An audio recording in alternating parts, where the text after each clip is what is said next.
bai, ez da entzuten, ez. Bueno, bestelarekela txikia da, eta entzungo zaite, baina, ja, froga egiten da, ja, ondo ipintzen dutela hortan, Bueno, lehenik eta baina ongi etorria emanen izuen, bai, Aldundira, bai, Gipuzkoako Foru Aldundira, danon etxia dan, Aldundi honetara, bai.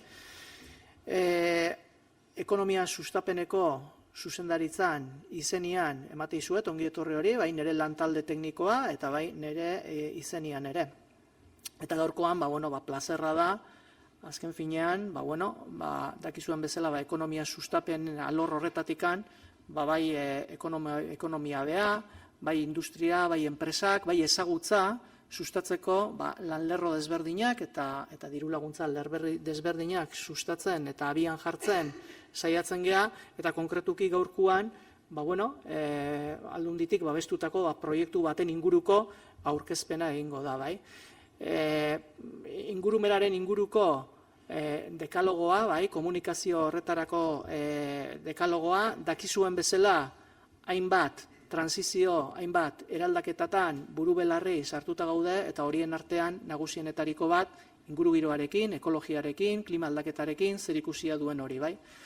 Horrek eragina hainbat eta hainbat arlotan du, bai ingurugiroan, bai enpresetan, bai egunerokoan, bai pertsonetan, eta guzti horren inguruan dagoen mugimendu hori dana, eta horren inguruan egin beharreko hausnarketa, eta horren inguruan egin beharreko aldaketak ere, ekonomia sustapeneko zuzendaritza honen aburu edota helburuetakoak badia, azken finean beti ere islada bat izango dutelako lehiakortasunean, bai. Gaurkoan gazte asko zaudete hemen, bai, ongi etorriak, eta gainea, bizkat zuen eskutikan etorriko da etorkizun hori, eta guretzat bai da garrantzitsua baita ere, noski nola ez, etorkizuna osatuko dezuen, pertsona eta aldezea berri horiekin, generazio berri horiekin, lankidetzan aritzea. Beraz, nire aldetikan ongitorri eman, eta interesez entzungo ju baita ere proiektuaren emaitzak. Eskerrik asko.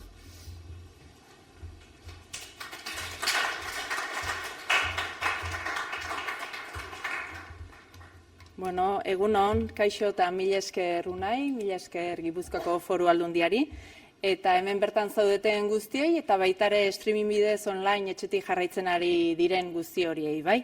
Proiektu hau duela urte terdi edo abiatu genuen, eta Unaik esan duen bezala, bizi dugun krisi ekosozial honen inguruan, zientziaren komunikazioan gai honi heltzeko modu eta ikuspegi egokien bila abiatu ginen, bai? Hausnarketa horren helburua izan zen jasangarritasunari buruz, ingurumen larrialdiari buruz eta krisi ekosozialari buruz komunikatzeko gakoak erauztea, bai, gako batzuk erauztea. Horretarako argi genuen zientzia komunikazioan aritzen garen gain beste hainbat adituren ahotsak eta integratu behar genituela, ezta? Eta hausnarketa horretan gurekin batera aritu dira beste hainbat aditu, bai, izan ikertzaileak, ekonomialariak, kazetariak, eragile sozialetako kideak, bai, guztion artean egin dugu hausnarketa eta emaitza guztiona da. Eta eskerrik asko hemen bazaudete batzuk, parte hartu zenutenak hausnarketa horretan, ezta? 14 puntuz osatutako dekalogo bat da, bai, eta hau ez da akats bat, dekalogo batek 10 puntu baino gehiago ere izan ditzake eta guri pixkat gehiago atera zitzaizkigun, bai. Eta kasu honetan, bai nabarmendu nahi nuke 14 puntu hau ez gain, oinarrian badagola printzipio bat ere guztietan aplikatu beharrekoa, ezta?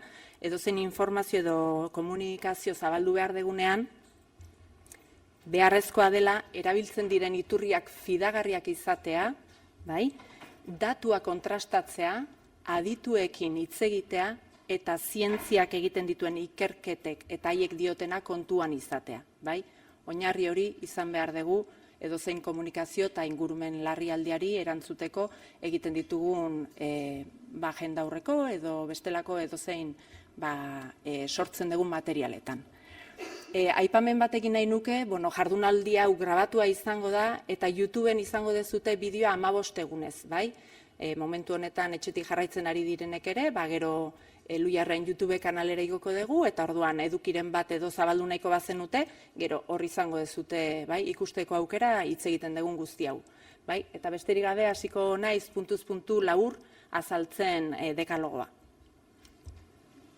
Bueno, lehenengo puntua, sistema konplexua denez, begirada osagarriak integratu behar ditugu. Bai, krisi ekosozial hau konplexua da, ezta? Eta zientziaren begiradaz gain, esan bezala, beharrezkoak dira bestelako begiradak ere integratzea komunikazio horretan. Eta berdintasuna, arlo soziala, ekonomikoa, etikoa, filosofikoa, psikologikoa, guzti horiek ere badute zer esana, krisian, ezta?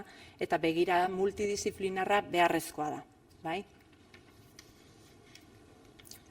Arazoen eta irtenbideen adibide lokalak eman behar ditugu, baina ez dugu galdu behar eskala globalaren ikuspegia.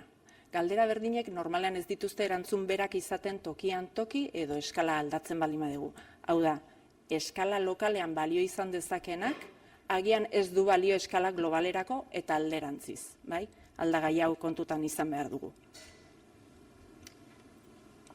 Ez izan katastrofista, etorkizun desiragarriak irudikatu. Errealitate larri baten aurran bizi gea, eta bai, datua gordin eman behar ditugu, baina egia da ez degula katastrofismoan erori behar. Irudikatu behar ditugu, irtenbide posibleak eta haietan jarri behar dugu arreta. Ingurumen larrialdea gainera behartuko gaitu nolabait gu geuk ere aldaketak egitera, ezta? Eta katastrofismo horrek agian blokeora eraman gaitzake. Beraz, baliatu ezagun aukera hau, etorkizun hobea eraikitzeko eta eraldaketa sozial hori gauzatzeko. Hurrengo puntuan justiziaren dimentsioa hitz egiten dugu, bai, eta eztabaidara ekarri beharre dugun dimentsioa dela adierazi nahi genuken. Ingurumen krisiaren eta injustizia sozialen artean harremana egoten da, bai? Eta irtenbideak bilatzerako orduan garrantzitsua izangoa baliabideak justiziaz eta ekitatez banatzea, bai? Hori kontuan hartu behar da. Aldendu narratiba eurozentristetatik. Nolabait esateko ikusi behar dugu hemengo ekonomiak, osasungintzak, teknologiak oso ikuspegi eurozentrista dutela. Baita proposatzen ditugun irtenbideek ere, bai? Horietan guztietan isuria daukagu eta hori kontuan izatea garrantzitsua da. Seigarrenak dio, baztertzeko begirada hertsiak. Hala nola, androzentrismoa eta antropozentrismoa. Bueno, arreta zaindu behar dugu komunikazioan berdintasuna eta genero ikuspegia, bai? Hau da, begirada androzentrista baztertu behar dugu. Eta baita ere, gizakia guztiaren erdigunean jartzen duena begirada, antropozentrismoa, naturaren funtzionamendua ulertzea galerazten du. Eta horre arreta jarri behar da. Gero, denok dugu zeregina barkatu, baina ez erantzunkizun bera.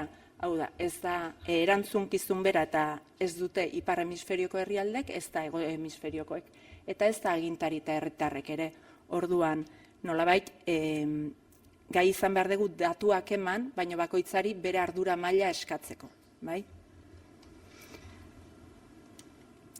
Irtenbidea soziala eta politikoa da besteak beste eta ez soilik teknologikoa. Hemen askotan entzuten dugu teknologiak nolabait larrialdi honi egin dezaioken ekarpena handia izango dela eta hala da, baina ez da inoiz izango nahikoa teknologia soilik krisiari erantzuteko. Adi, teknologiaren potentzial horren aitzakian benetako eztabaidak saihesten dituzten narratibekin, bai? Bederatzigarrenak naturaren balioen inguruan hitz egiten digu. Naturak hainbat balio ditu, haien artean balio instrumentala, hau da biodibertsitatea planetaren bizitza segurua da, balio intrinsekoak, ekologikoak beak, eta harreman balioak. Guk naturarekin ditugun harreman horietan gure ongizatea eta osasuna ere sartzen da, bai? Orduan, dimentsio guzti horiek kontuan izan behar ditugu. Osasun bakarra, bai? Espezie bakoitzak funtzio badugu ekosisteman, baino bata bestearekin interkonektatuta gaude, bai? Interdependentea gea. Orduan, erabat lotuta daude gizakion osasuna, animalien osasuna eta ingurumenaren osasuna, bai? Eta hori ikusarazi behar dugu. Zalantzan jarri gure sistema ekonomikoan errotuta dauden hainbat kontzeptu. Esaterako globalizazioa beharrezkoa dela, etengabeko hazkuntza ekonomikoa, jaiotze tasa handitu beharra, bai? ongizatearen iruditeria berriak sortu behar ditugu, bai? Jasangarriagoak diren iruditeriak, ez etengabeko hazkuntzara bultzatzen gaituztenak.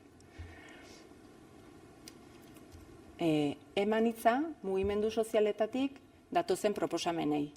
Adibidez, ekofeminismoari, gazte mugimenduei, edo lekuan lekuko ezagutza tradizionalei, bai?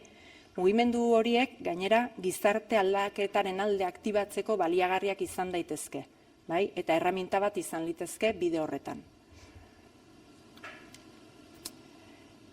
Ikuspegi kritikoa izateko baliabideak eman behar ditugu ere, eta adi egon behar dugu negazionismoak hartzen dituen formekin, bai? Beti gertatu dira aldaketa kliman, zientzian ez dago erabateko adostasunik, teknologia berdeak dira klima larrialditik ateratzeko irtenbidea, espeziak desagertzea normala da, halako esaldi asko entzuten dira ere, eta adi egon behar dugu halako mezuen aurrean, bai? Eta azken puntua, euskaraz komunikatu, bai, jasangarritasuna sustatzeko. Tokian tokiko gure hizkuntza txikitu edo gutxitu hauek, naturaren inguruan ditugun ezagutzen gordailu dira, bai? Hau da, euskara bera erraminta baliagarria da, naturarekiko atxikimendua sortu eta jasangarritasunaren aldeko sentipena zabaltzeko, bai? Beraz, balia dezagun euskara ere, hemen egin behar ditugun komunikazio horietan. Eta hauxe izan da, emaitza, nolabait esateko, labur bilduz aipatu ditut puntuak, baina guztia zabalago eta jaso nahiko bazenute ere, Zientziaus webunean dekalogoen atalean dituzue edukiak zabalago, eta gero gainera helaraziko dizkizuegu guztiei. Eta, behin dekalogoko puntu hauek laburbilduta azaldu ondorenen, orain mai inguruaren txanda izango da, hor, erpin desberdinez hitz egingo dute, Guillermo Roa Zubiak aurkeztuko du eta gidatuko du mai inguru hori, Guillermo Elujarreko lankidea da, eta Ekosfera irratsaioako gidaria. Beraz, zurea da hitza, Guillermo, mi esker, eta aurrera.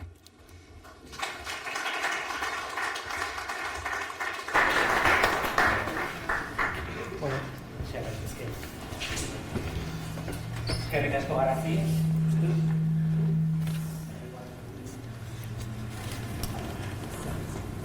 Eskerrik asko Garazi. Nesigatzen, dugu berekin. Gerturatzen bagioan ez dintzuetan ari igual.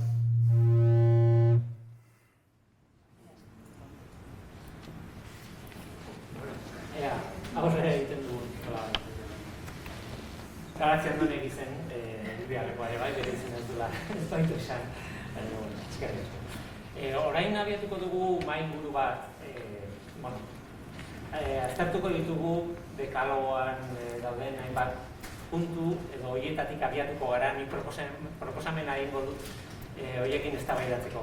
Utziatzu esaten, hemen etorri zareten guzti, eta gustatuko litzaidakela, litzaigukela denoi erregistroan sinatzea, eta segur asko sartu zaretenan ez duzue sinatu hor dagoen erregistro batean. Orduan eskatu diate, eskatzeko mesedez irteran sinadurotxo bat egitea, ez? Izena emantzen duten eta hortxe daukazue sinatzeko aukera, ea gogoratzen zareten horrekin, bale? Nik hartu baino lehen esan behar da. Tira, guazen eltzera mai inguruari, gutxi dura bera izango gara ordu eta laurden, ez dakit, sonigarekin kezkatuta nago. Tira, lehendabizi aurkeztuko ditut mai inguru honetako kideak nire inguruan. Gertu denetik urrutien dagoenera, Estitxu Villamor Lomas, fizikaria da, eta irakaslea, eta Euskal Herriko Unibertsitateko Ekopol taldeko ikertzailea da gainera, kaixo Estitxu. Gero, Eli Pagola apezetxea daukagu, ikasketaz ingenieria da, eta gainera energia berriztagarrien esparruan. Eta naiz irratian, gelditu makinak izeneko irratsaioaren gidaria esataria zara. Gero da, Unai Pascual García da Zilu, ekonomialari ekologikoa, eta beste hiru zentroko ikertzailea, beste hiru zentroa bat, duzue Euskal Herrian klima aldaketaren ondorioak ikertzen dituen zentroa dela. Eta han, muturrean, Aitziber Agirre Ruiz daukaute, zientzia komunikaziokoa Eluiarren, eta dekalogo honetan, parte hartu du koordinatzaile moduan eta parte hartu du dekalogoa bera osatzen ekipoaren. Orduan, hasiko gara hitz egiten, iruditzen bazaizue galdera honek esaten zidan eta arrazoia zuen, ez? Galdera honek ez dauka igual zentzu handirik, baina egin nahiko nuke hala ere hitz egiten hasteko. Labur eskatu behar dizuet kontatzeko zergatik dago beharra edo dagoen beharrik horrelako dekalogo bat planteatzeko. Zurekin hasiko gara ez ditu? Vale. Noski niretzako zalantzari gabe badago beharra eta, zorionak egindako lanagaitik. Igual gero bueltatuko naiz ere honetara, baina iruditzen zait askotan krisi ekosozialaren inguruan informatzen denean, gai zientifiko bat denez edo, saiatzen garela igual modu aseptiko edo neutro batean informatzen, eta azkenean hori nire ustez ezinezkoa da, beti dago ideologia bat horren atzetik, ez? Eta orduan dekalogoarekin nire ustez ideologiaz bete duzue eta gainera esplizitatu duzue zein den ideologia hori, eta asko gustatzen zait egin duzuen lana zentzu horretan, eta oso beharrezkoa iruditzen zait. Elkarrekin egin duguna, ez da? Bueno. Ikertzaile asko. Tira, edozein momentutan hitza hartu nahi baldin baduzu, dena den. Eli... Bai, nik ere, bide beretik uste oso tresna praktikoa dela, egia da, esplizitatzen ditula eta puntu asko elkarrekin lotuta egon daitezkela, baina, bakoitzean titulartxo bat edo azpimarra bat egiteko oso erreferentziala da, eta gaina, Eluia lan bezalako erakunde batek ateatzea, ere, importanteagoa. Gero bai, nik komunikatzaile bezala lan eginda edo, uste oso praktikoa egiten zaitala autoebaluaziorako, ez? Noi bizbeinka begiratzeko. Puntu gehienak ikusita inorri ez zaizkio arrotzak egingo, ikusten dut da, hau horrela da, hau noski hau horrela da, baina, tarteka begiratu eta autoebaluazio moduko bat egiteko, niri behintzat oso tresna praktikoa iruditzen zait. Olain. Erantzuna ezetz izan behar zen, ez? Nire eskat, zertako berdeu.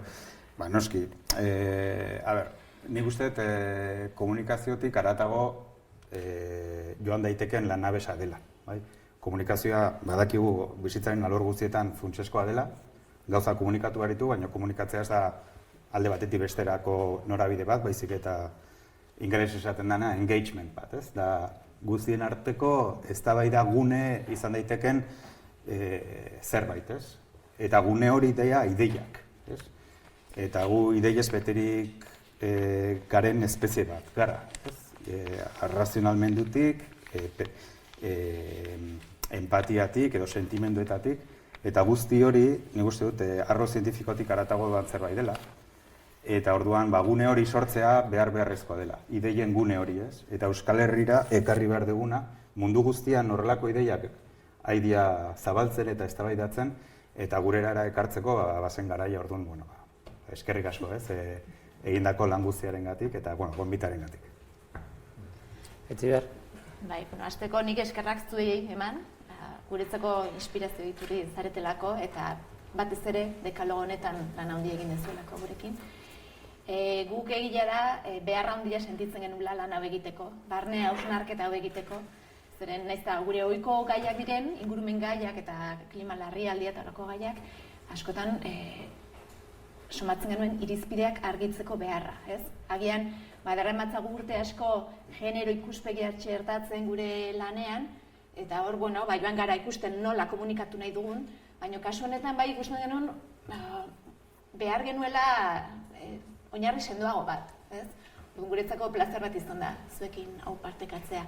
Eta gainera, ikertzaileek, zientzialariek berek eskatzen ziguten nola bait, transmititzen ziguten azan, neurri baten haserrea, edabeide batzuk hartzen zuten jarrera erekin da, igual inkoherentziak ikusten zituztela haien komunikazioan, edo orduan esaten zuten, jolin, egin zerbait, egin zerbait errexea da, esaten baino, gure ekarpena ikusten genuen izan zitekela, barne hausnarketa begitea. Egia da, hasiera bat besterik ez dela, eta hau eraikitzen, etengabe eraikitzen joango den zerbait dela. Hau dira, lau pintzela da, abia puntu bezala. Baina bai ikusten dugu kazetaritzak eta komunikazioak gizarteari zor dion hausnarketa bat badela behintzat. Zeren, egia da, klima larrialdiaren bitartez ezta, guk belaunaldi berriek eskubidea dute planeta osasuntsu batean zain bizitzeko ezta, eta edo honi heltzen diogu, edo hau izan daiteke, nolabait eskubide intergenerazionalen historiako urraketarik handiena. Orduan, nik uste dut hor kokatu behar dugula eta erantzukizunez hartu behar dugula komunikazio hau. Tira, 14 puntuko dekalogoa garratzik esaten bezala, ez? Hasten zara lantzen, hasten zara ideiak botatzen, ordenatzen, lantzen, ez da? Eta 10 puntutatik gora ateratzen zara, baina beharrezkoa da 14ak. Ezin ditugu 14ak eztabaidatu, edo bai, auskalo, gutxi baldin badago esateko, bai. Baina, nik proposatu behar dizuet 3 puntutatik abiatzea, horrek ez du esan nahi horrietara mugatu behar dugunik, edozen idea noski ongietorria da, gainera konektatuta daude beraz, batetik bestera segurasko salto egingo dugu nahi eta nahi ez. Eta noski edozeinek hartu dezake hitza, ni hasiko naiz banatzen hitza, baina sartu nahi duzuenean eztabaidan. Nik nunbaitetik hasteagatik 3. puntutik hasi naiz eta ez izan katastrofista, baliatu etorkizun desiragarriak irudikatzeko. Hor dago arazoetako bat, komunikazioan arazoetako bat, ideia hauek, larritasunaren ideia hauek nekatu dezakete entzulea edo jasotzen duena mezua. Hori ere ez dugu nahi, eta gainera behar bada errealitatea konplexuagoa da, ez? Nondik hasiko gara, Eli, bai? Bai, gero dago puntu bat, larriak direla, gauza batzuk, gertatzen diren gauza batzuk larriak dira, nola ez izan alarmista, baina larritasun hori transmititu hori, oso konplexua dela iruditzen zait, bestetik dagolako arrisku bat ere infantilizatzeko hartzailea nik uste gai askotan oso jantzia izan daitekela, kritikotasuna izan dezakela, beraz, gauza batzuk serio eta larritasunez lantzeko aukera ere badagoela, eta ez degula zertan Mr. Wonderful batzuk izan, eta dena ongi aterako da esan, ez? Horra adibide batzuk edo jartzeagatik, ez? Kazetaritza ikuspegian jarrita, esaten zen industria horreko graduetatik 1,5 ezkero oso gauza larriak biziko genituzkela. Eta iazko urtean, bataz beste, gradu bat igota egon zen ia egunero, okerrez banago. Eta ez da ageriko gauza hondirik komunikatu, edo ez da hori nik uste behar bezala landu gerora. Eta gainera baina esaten ari gara, igual, 2 gradu azpitik mantenduz gero, eta horre dago zirkulo bizioso bat alarmista ez izatearekin, pixka bat hartzaile zurtiaren paperean uzten gaituela, ez? Baina ez altzen duten esaten, gradu bat eta erli ezintzela gainditu, baina, hor, iritzen zaite komunikazioan zerbait findu beharra daukagula, batez ere kazetaritzan gabiltzan on partetik, eta gero beste puntu bat da, eta hor ere zailtzen zaigu, titularrak behar ditugula. Ez dakit den informazio asko dagolako edo ez, baina titular bat behar dezun norbaitek, zuk idatzi dezun edo esatera zoazen hori irakurriko badu. Eta adibide batzuk ekarri ditut, eta adibidez da nekazaritzak oztu lezake lurra. Hauek egitan publikatutako titularrak dira. Nekazariek oztu lezakete lurra, bat. Peletak eta mikroplastikoak jasotzea ohiko zeregina da materrentzat. Beste bat, zabortegietako metano isurketa erraldoiak antzeman dituzte Asian, Argentinan eta Espainian. Beste bat ere, Europako ibaietako biodibertsitatearen lehen eratzea eten egin da.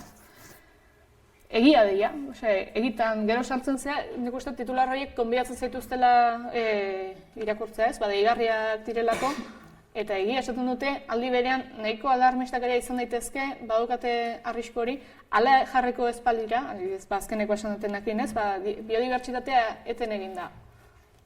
Egia da, baina, konnotazio batzu dauzka, gero landu daitezkenak. Aldiz jartzen badezu titularrean, lehen eratzeak bere bidean jarraitzen du, baina hobekuntza tasa zerora hurbiltzen ari da, hor ez da inor sartuko hori irakurtzea, ez? Orduan, ez da alarmista izan behar, baina deigarria izan behar da, baina optimismoa, hor Uste katramila handia sortzen dela gero praktikotasunera eramandakoan eta lan esparrura eramandakoan. Irankizunei, komentariori.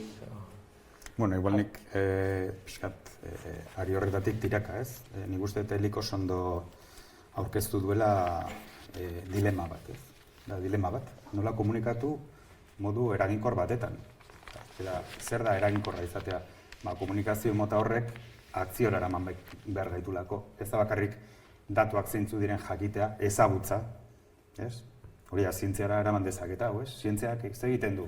Ezagutza hobetu, berritu, areagotu, zabaldu, ez?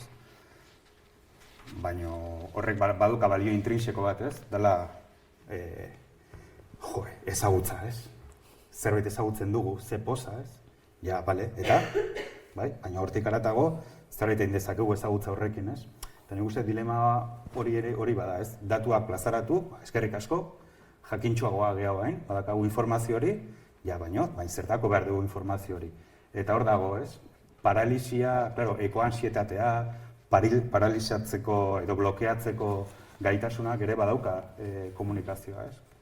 Hor nola gainditu hori modu oso praktiko batetan. Gurera ekartzen, ez? Bakoitza bere auzoan, bere familian, bere herrian zer egin dezakeen, jakinda, zer gertatzen ari dan bere herrian, bere auzoan, bere familian, eta adibidez Bangladesen.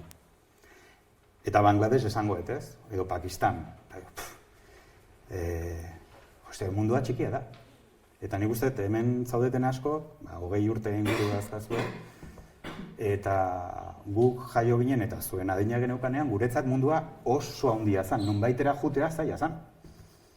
Eta asko kostatzen zuen, beste herrialde batera jutea, eta txampon ezberdinak, eta hor bat zeuden,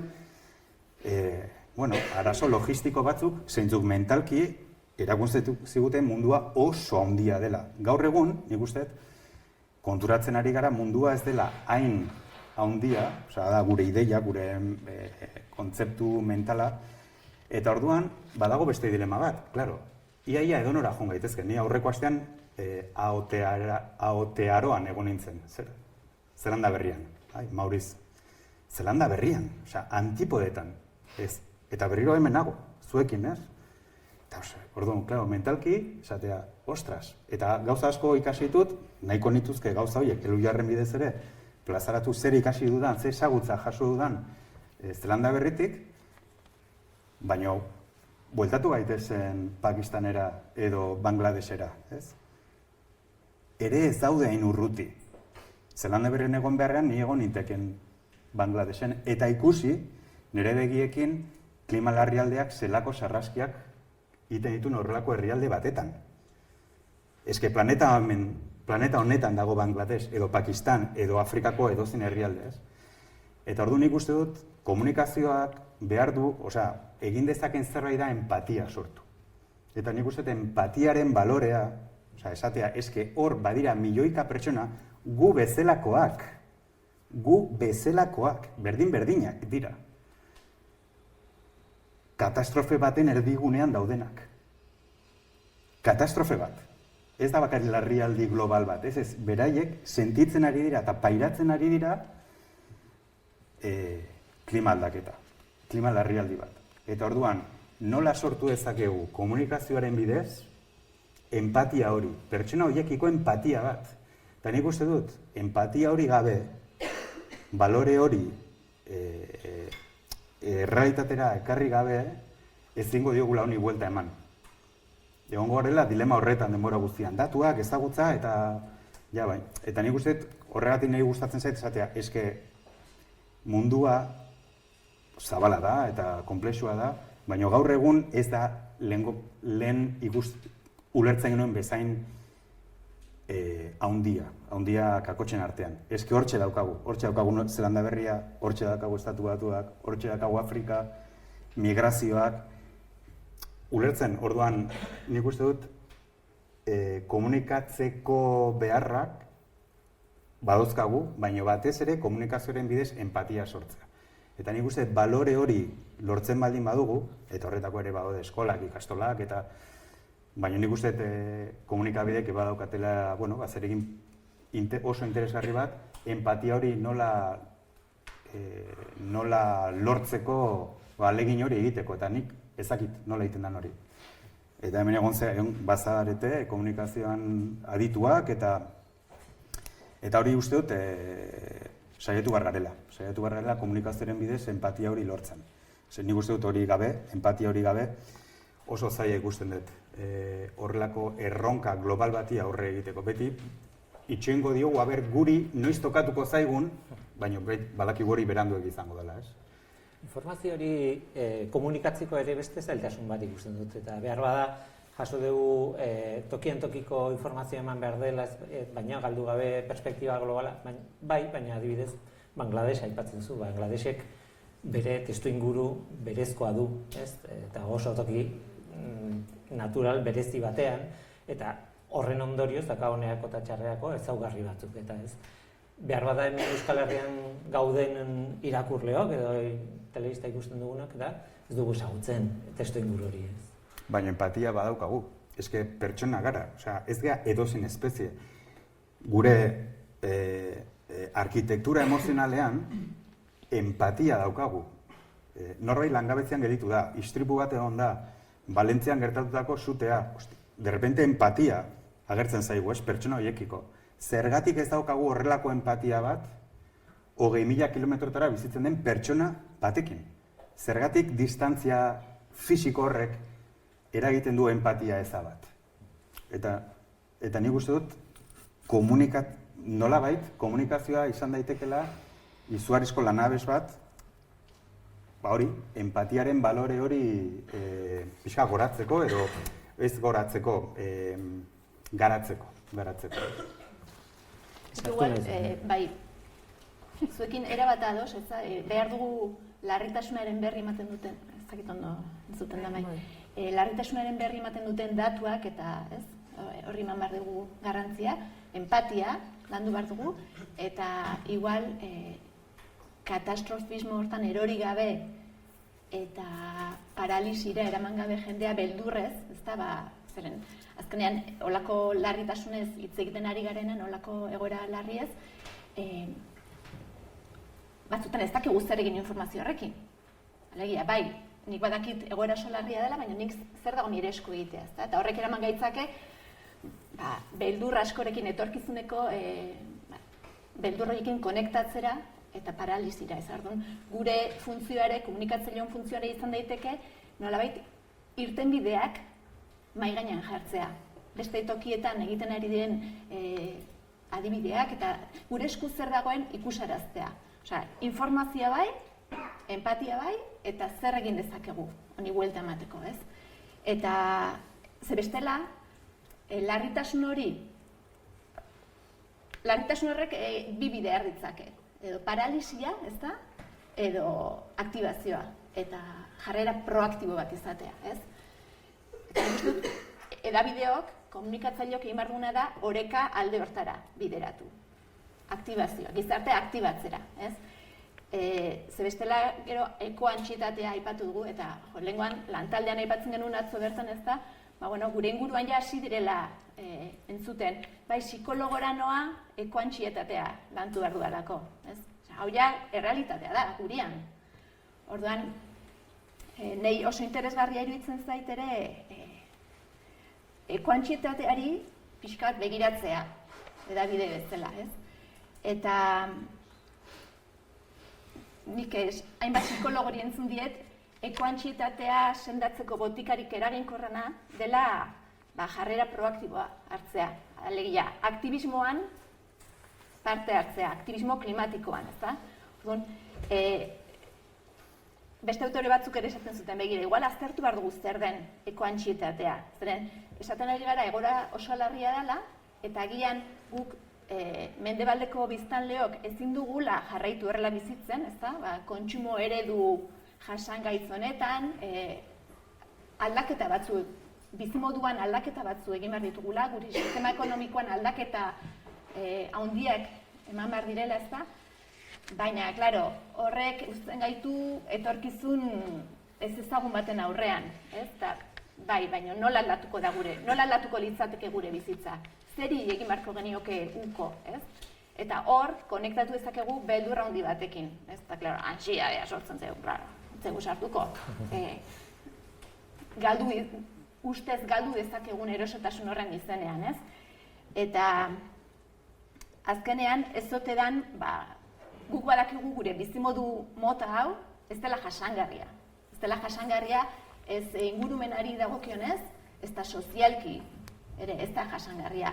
Orduan, ez ote dan, guk badakigu privilegio batzu ditugula, gure bizimodu hau sortu dela, munduko beste toki batzuetan bizi direnen kontura, ez? Haien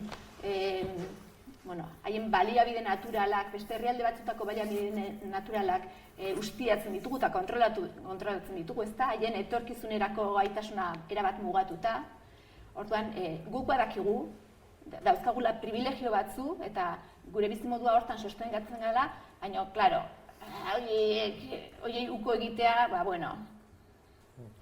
Orduan, ez ote dan ekoantxietatea, privilegioak ikusteko erresistentzia bat, ez azkenean. Azkenean, klima larrialdiak jartzen duelako mahai gainean etorkizun kolektiboaren auzia. Eta bizi dugu zerbait traumatiko bezala, hori aldatu beharra. Nei, uste dut, beldur hauek azkenean egiten duena dela gizartean azaltzea jarrera desberdinak. Ez da batzuk, ekoantxietatea garatzen dute, beste batzuk jarrera negazionistak hartzen dituzte, beste batzuk jarrera teknokratak, ez da, teknologiaren bidez hau lasai konponduko dugula eta mezu hori transmititzen dute, baina fondoan guztien oinarrian beldurra dagoela. Eta niri honek gogora erazten dit pixka bat feminismoarekin gertatzen dena. Zeinek ez du ezagutzen gizonezko bat feminismoa hitza entzuten duenean edo feminismoaren aldarrikapenak entzuten dituenean ansiedadea sortzen zaiona. Gauza bera. Baina nik nire inguruan hasten naiz somatzen gizonezko batzu gai direla ikusteko patriarkatuak beraiengan ere izan dituela eragin kaltegarri batzu. Agian ez diela utzi haien zaurgarritasuna erakusten, ezta?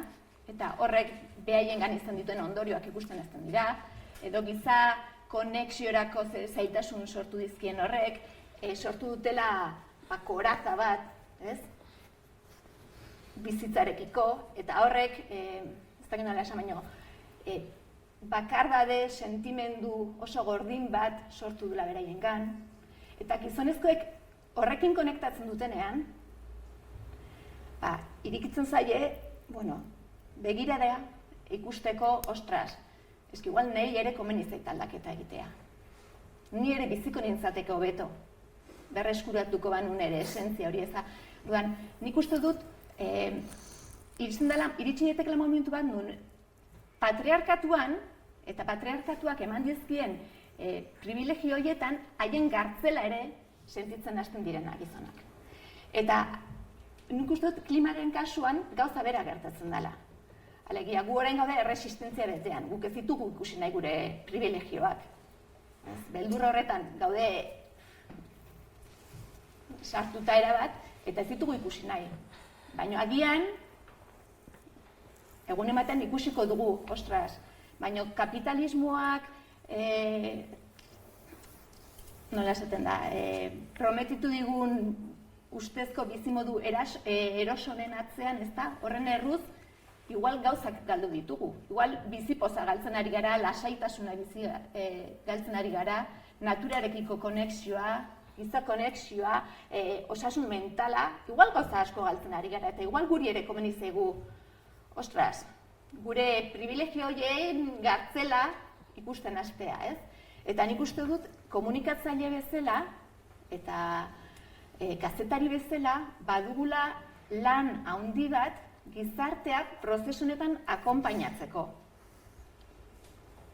Nolait, ikusarazteko aldaketa, jasangarritasunak eskatzen duen aldaketak ekar ditzakela guretzat gauza ederrak eta gauza positiboak.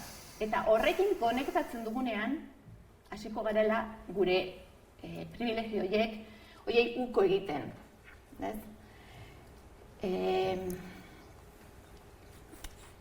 Eta guk, zeregin interesgarri bat dugula, eta niretzat erronka oso polita izan daitekena da, ikustea aldaketak zer nolako etorkizuneko eszenatoki desiragarrietara eraman gaitzaken. Zeren munduko Pakistanen ondo bizitzeak eta justizia soziala egoteak guri ere egingo digu mesede. Danontzako da ona. Ez da beraientzat bakarrik. Nik uste dut horrekin konektatu behar dugula. Eta ikusi behar dugula, larrialdi honetan, ez da krisialdi honetan, eraldaketa sozialerako potentzial handia dakan zerbait. Azkenean, nik uste dut momentu honetan gizakiak gaudela bidegurutze batean, bidegurutze oso garrantzitsu batean. Momentu honetan, heltzen baldin badiogu krisialdi honi benetan, eta gai baldin bagara bizimodu jasangarri bat eraikitzen, bai sozialki eta bai ingurumen aldetik jasangarri dena, momentu historiko batek izango litzateke, ez da? Orduan ikuste dut, ilusio horri heltzea ere badala zeregina. Eman nahi diot estitxuri hemen dago bai eta bai esaten, eta gustatuko litzaiak ez zure iritzia entzutea, baina saltu nahi dut baita ere, nire horrengo idea zen justiziarena, eta justizia trantsizio energetikoa zite egiten dugu, baina aurtengo 2023 klimaren goi bilerako horretan konferentzian lehenengo aldiz hitz egin da, ez? Trantsizioaren justiziari buruz. Segurasko ez dute asko horreatu, baina behintzat hitz egiten hasi dira horri buruz, ez dakit. Justiziaren kontzeptua gainera hor azpian dago, kontatu dituzuen kontu hauetan guztietan, baina ez dakit horreta ez hitz egin nahi zenuen edo beste... Bai, igual lotuko ditut. Bai. Aurreko galderen inguruan igual labur, gauza pilo bat esan dira eta oso interesgarriak, baina ni bat nator zurekin, ez? Nik bai nahi dudala larritasun puntu hori argi eta garbi komunikatu, eta ere iruditzen zait oso paternalista ekoantsietate hori entzulerengan ez sortzearren, igual hori izkutatzea.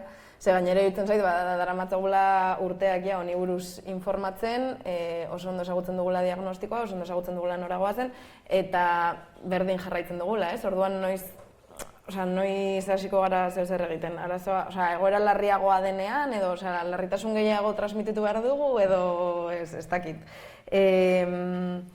Eta igual, nekin nire etorri zitzaidan, paternalismo honekin edo larritasuna esplizitatzerekin edo, nik irakasten dut meteorologia ingurumen zientzietako graduan, eta behin azaltzen, aldaketa klimatikoa ematen dugu horre bai, ez? Eta behin azaltzen inflexio puntu klimatikoak, ez? Zelan temperatura batetik, temperatura atalase bat gainditzen badugu, zelan inflexio puntu batzuk gainditu ditzakegun, egoera klimatiko itzulezinak izango dituena, ez?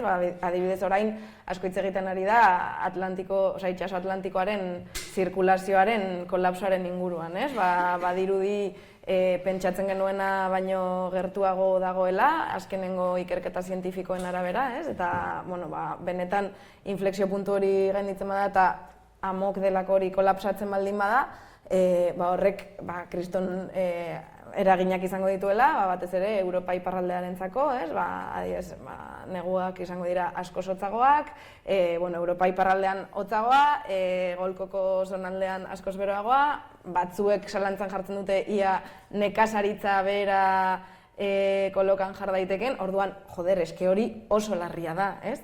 Eta adibidez, nik hau azaldu nuenean klasean, nik uste dut hau komunikabideek ere aipatu egiten dutela, baina, igual komunikabide mainstreamenek edo, igual ez nahikoa, edo ez dakit, nire ikasle batek ez zuen entzun, eta pilo bat kabreatu zen. Baina zergaitik ez digute esaten hau, zergaitik ez digute esaten badagoela atzera bueltarik gabeko puntu bat, sortu daitezken ondorio guztiak, orduan nire ustez hori beharrezkoa da. Eta ekoantsietatea ez sortzearren hori ez komunikatzea, eski igualeko antxietate horretatik pasa egin behar dugu, ez? Asko gustatu zait zure interbentzioa, baina, niri hori iradokitzen zidan ere bai, ez? Eske pasatu behar dugu hortik, igual sortu behar ditugu tresnak hori nolabait gainditzeko, kolektiboki, ez norbera bere psikologoarekin, gero horren ostean aktibatzeko, ez? Eta azken... Izan aitzaki bat, behintzat. Bai, hori da.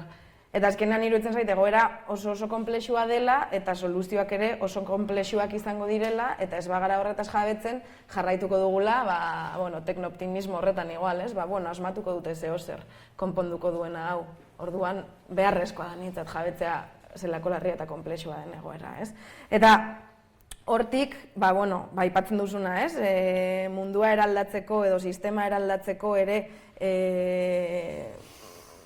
abia puntu bezala erabiltzea eta baliatzea beste batzuen azalean jartzeko, ez? Azkenean sistema hau oso injustua da, guk injustizia horiek ez ditugu bizi izan hain modu agerikoan, baina beste toki batzuetan hasieratik bizi izan dituzte sistema honen ondorioak, eta, igual bada garaia hau ere baliatzeko guk beraien azalean jartzeko, ez? Unaik aipatzen zuen empatia hori garatzeko, ez? Eta orduan, goaz, igual, justiziaren gaira. Edizun tokitik, eraman, Bai, ez, baina, aipatu zu, COP28an aipatu zela lehenengo aldiz justiziaren gaia, eta, niri iruditzen zait, oso ironikoa, COP28 honetan, Dubain izan den COP28 honetan aipatzea justiziaren gaia, ez? Osea, Dubain daukatela biztanleko eta urteko 100 megabatio ordu baino kontsumo energetiko altuagoa, zenbaki batzuk konparatzearren, estatu batuetan 80 megabatio ordu inguruko daukate,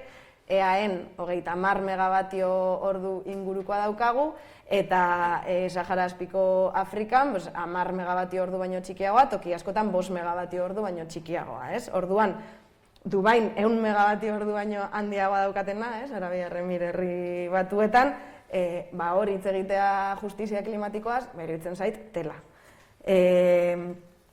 Barkatu sartez, baina baita ere petrolioa eta erregai fosilen etorkizuna eztabaidatuko zen tokia Dubai izatea eta datorren urtean Azerbaijan gainera Bakun da, ez? Eta justo petrolio iturri ederrak, ez? Bai. Hala ere, zenbaitek esaten dute espero zitekena, baina asko hobea izan dela alde horretatik ikusita, ez? Balorazioak, norberak ite ditu beriak, ez? Bai. Hori, eta gero, bidali diguzun gidoian, agertzen zen, ez dakit hori kosetxa propia den, edo hartu duzun han esandako zeo zer tokiren batetik, baina aipatzen zen, baliabide gutxi dutenei nola lagundu behar zaien. Eta hori ere, pixkat kontuz nola hitz egiten dugun, ez? Azkenean, nire ustez, baliabide gutxi igual ditugu guk, baina beste batzuei lapurtzen dizkiegu beraien baliabideak, ez? Azkenean, hor dago zor ekologikoaren kontzeptua, ez? Iparralde globaldeko herrialdeok gure ekonomia elikatzeko, batez ere hegoalde globaletik hartzen ditugu baliabideak, izan erregai fosilak, edo izan mineralak, edo gaur egun trantsizio energetiko berde eta digitala martxan jartzeko beharrezkoak izango diren mineral guztiak, ez? Bertatik hartzen ditugu lehen gaiak, bertako ingurumena suntsitzen dugu erabat, eta gainera erabiltzen ditugu herrialde horiek askotan zabortegi moduan. Eta zabortegi moduan modu zuzen batean erabiltzen ez ditugunean ere, azkenean gure ekonomiaren ondorio diren CO2 isuri horiek ere bai, askotan gehien eragiten duten zonaldeak dira horiek, ez? Zonalde tropikalak, klima aldaketak askoz eragin handiagoa daukalako, ez? Gurean gutxiago, gainera naturaren gandik askoz deskonektatuago bizi gara, orduan ere askoz gutxiago eragiten digu. Orduan, zor ekologikoaren kontzeptua niretzako oso importantea da hor, eta ez bakarrik justizia jabetzea benetan injustizia hori zerk eragin duen, ez? Sistema kapitalista honek eragin duela, eta batez ere iparraldeko ekonomiek eragin dutela. Eta hau, lehen aipatu dudana pixkat ere bai, ez? Askotan hitz egiten dela krisi honen inguruan modu neutroan edo modu objektiboan, ez? Gai zientifiko bat delako, eta asko gustatu zaizkit alde hortatik eta injustiziak ere bistaratzeko beharrezkoak iruditzen zaizkit, dekalogoko 5.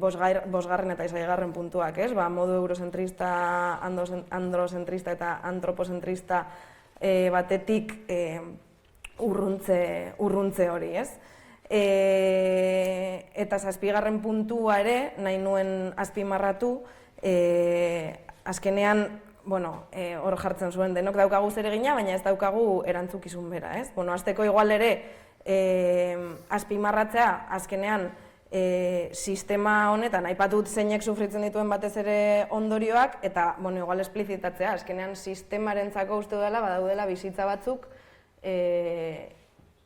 merezi dutenak, eta bizitza batzuk, inongo garrantzirik aitortzen ez dienak, ez? Eta, hori ere, hor azpimarratzea. Eta denok zeregina daukagun honetan, bai datu pare bat, azkenengo urtetako artikulu zientifiko pare batetatik hartuak, azkenean munduko populazioaren 10% aberatsena dela CO2 isurketen 40%aren erantzule, eta energia aztarnaren ia 40%aren erantzule. Eta pixkat jartzen zera begiratzen, zein den munduko 10% aberatsen hori, eta azkenean herrialde aberats deitzen garen horiek suposatzen dugu munduko populazioaren 15%. Osea, gu ez gaude 10% horretatik ainurrun ere, ez? Orduan, pixkat hori ere ekarri nahi nuen. Igual puntu bat, ez? Justiziaren inguruan, eta ni horretan, ados naiz, zuek botatakoarekin, nire iruditzen zait, horregatik krisi ekosoziala hitz egin behar dugula. Sozial hori ez da bakarrik enpresen eraginkortasuna eta gure lanpostuak eta gure bizitza kalitateari erreparatzea, baizik eta nola elkarrekin nola biziko garen eta ze baloreen gainean, ez? Zeintzuk izango dian balore horiek, zeintzuk ahalbideratuko duten gizarte osasuntsu bat, bai? Eta orduan, claro, justizia da balore unibertsal bat. Joan gaitezke edozein herrialdetara eta denak aidia justizia zitzaiten. Gertatzena bakoitza bere ikuspuntutik. Eske justizia balore pixkat horrela abstrakto bat ere bai, ez? Baina tokian tokiko errealitatera eramaten denean, justiziak badauka bere ez dakit nola esan. Bere esanahia nolabait ikusi dezakegu arazo larriak, arazoak daudenean, ez? Eta Euskal Herrian bertan ere, segurazki Donosti batetan ere, depende ze auzotan bizitzearen, justizia zehingo bagenu, botako bagenu galdetegi bat, bakoitza justiziaren inguruan interpretazio ezberdin bat izango luke. Donostian bertan. Osea, imaginatu dezagun munduan zenolako justiziarekiko ikuspegi ezberdinak egongo diren. Claro, horrek ere sortzen digu konplexitasun puntu bat, ez? Bai, justizia ekarri behar dugu. Ja, baina eske edo orain Euskal Herrian lege berri bat daukagu, ez? Trantsizio energetikoaren legea, eta orain ikusiko dugu, eta ikusten ari gara, nola, gizarte mugimendu asko, jadanik kontra daude, baina errealitate politiko batetan, politikoa modu hertsian ulertuta, oso zabalduta dago, adostasuna handia dago, orain lege horren inguruan. Eta ikusiko dugu nola gertatuko den talka bat, Gipuzkoan, Araban eta Bizkaian, Nafarroan eta barrer bai, ikusiko dugu talka hori justiziaren errotuta dagoen talka bat izango dela. Ez da izango bianistasuna, ez da izango sema megabatio, ez da gizer, justiziaren interpretazio ezberdinak egongo dira hor. Legeak zer esaten du? Eta interesgarria da, esatea, badakigu, eolikoak eta jartzen badin baditugu ezakiz herritan, horrek inpaktua dauzkala, eta herri horietan ez dituztela nahi. Edozein herritan inork ez ditu eolikoak nahi, baino behar ditugu. Hori da pragmatismo politikoa, ez? Eta horri nola heldu? Konpentsatuko ditugu. Herri horietako pertsonei konpentsatuko diegu, arazo bat sortzen nahi gea, edo nola baiteko konpentsazio bat egon beharko litzateke, eta jende guztiak esango luke, claro, hori justiziazkoa da.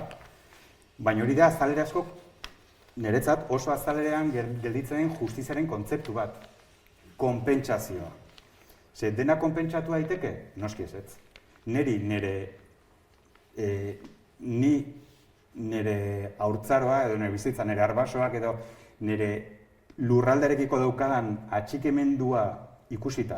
Bakoitza bere herrian, bakoitza bere bere gunean, hor eolikoa jartzen badizkigute, niri diruz ezingo diate konpentsatu. Eta hori horrela da. Hori da datu objektibo bat, konpentsazio ekonomikoa ez dela nahikoa. Zergatik, injustizia bat somatzen delako, eta injustiziak ezin direlako diruz ordaindu bakarrik. Parte bat igual bai, eta batzuk ados egongo dira, eta, bueno, baina jende askok esango du ezetz. Orduan, hor eukiko dugu arazo larri bat, eta da justiziarena. Eta nola helduko diogu justiziaren debateari, hori da nik usteet, orain irekitzen zaigun meloi bat. Ze orain arte, hitz egiten ari da justiziaz, balio unibertsal, abstrakto bat izango balitz bezala. Baina hori ja hemen daukagu. Eta Euskal Herria etorriko da eolikoen, adibidez, eolikoak edo beste mila arazo dauzkagu justiziarekin zerikusia daukatenak, osaki, deretzan, eskuontzan. Baina orain, transizio energetikoaren inguruan, orain ikusiko dugu, nola gizartaren komunitate ezberdinek justizia nola ulertzen duten. Eta hor, eztabaida politiko oso interesgarri bat agertuko zaigu, eta heldu beharko diogu. Orduan, teknologia zaratago, ezagutza zientifikoa zaratago, konturatuko gara, transizio energetikoari ondo heltzeko, justiziaren inguruko eztabaida bat izango dugula gure artean. Eta nik uste hori dela orain, komunikatzeko orduan, lehen komentatu izan ditugun dilema batzuk ere izango ditugu. Ze justiziaren inguruko ze balio edo ze interpretazio komunikatuko dugu. Norena? Nerea? Kazetariarena? Ez, zergatik. Herrian bizi den biztanlearena? Agian bai, baina bestearenare igual ere bai. Eta Bangladeseko pertsonaren ere bai.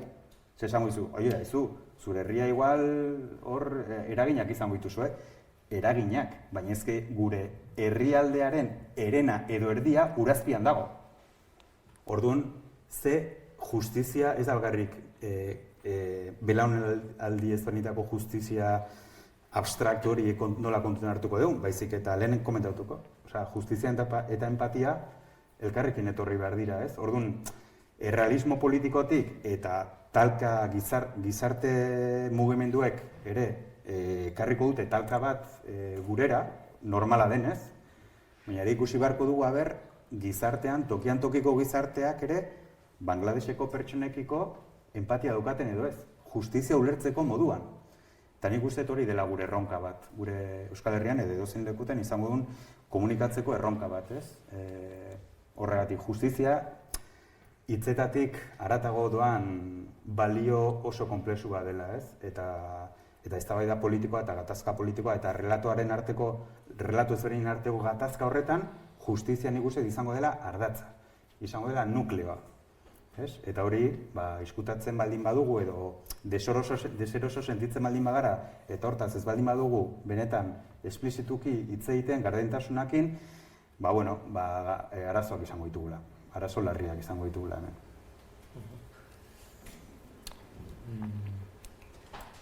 Justiziari buruz, ez, gauza asko esan dira, nahi baduzu, eta ados nago gero gertatzen dena baita ere da, agian justizia izango da zehar lerro, baina eski zehar lerro pila dauzkagu, eta dauzkagut trantsizioa ordenatuki egin nahi da, bizi baldintza dituko ditugu, ze kalitatea eta baldintza kasu batzuetan bereizi daiteke baita ere ez. Gaur egun dauzkagun bizi baldintzak bermatu nahi ditugun eta modu ordenatu eta katastrofista izan gabe horretan, gertatzea nahi dugun horretan, uste burbuja lertu egingo dela. Eta agian justiziari heldu beharko zaio eta beste gauza batzuei ez da ez ikusia egitea, baina onartu beharko dugu, agian justua izango balen bada ez dela hain ordenatua izango.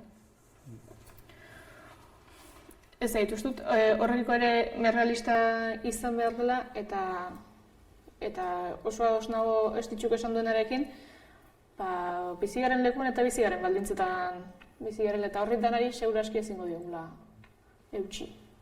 Hori nola onartu, hori kontu luzea izango dela iruditzen zaitu. Horrekin bara bilduko nuke esan duzu beste guztia.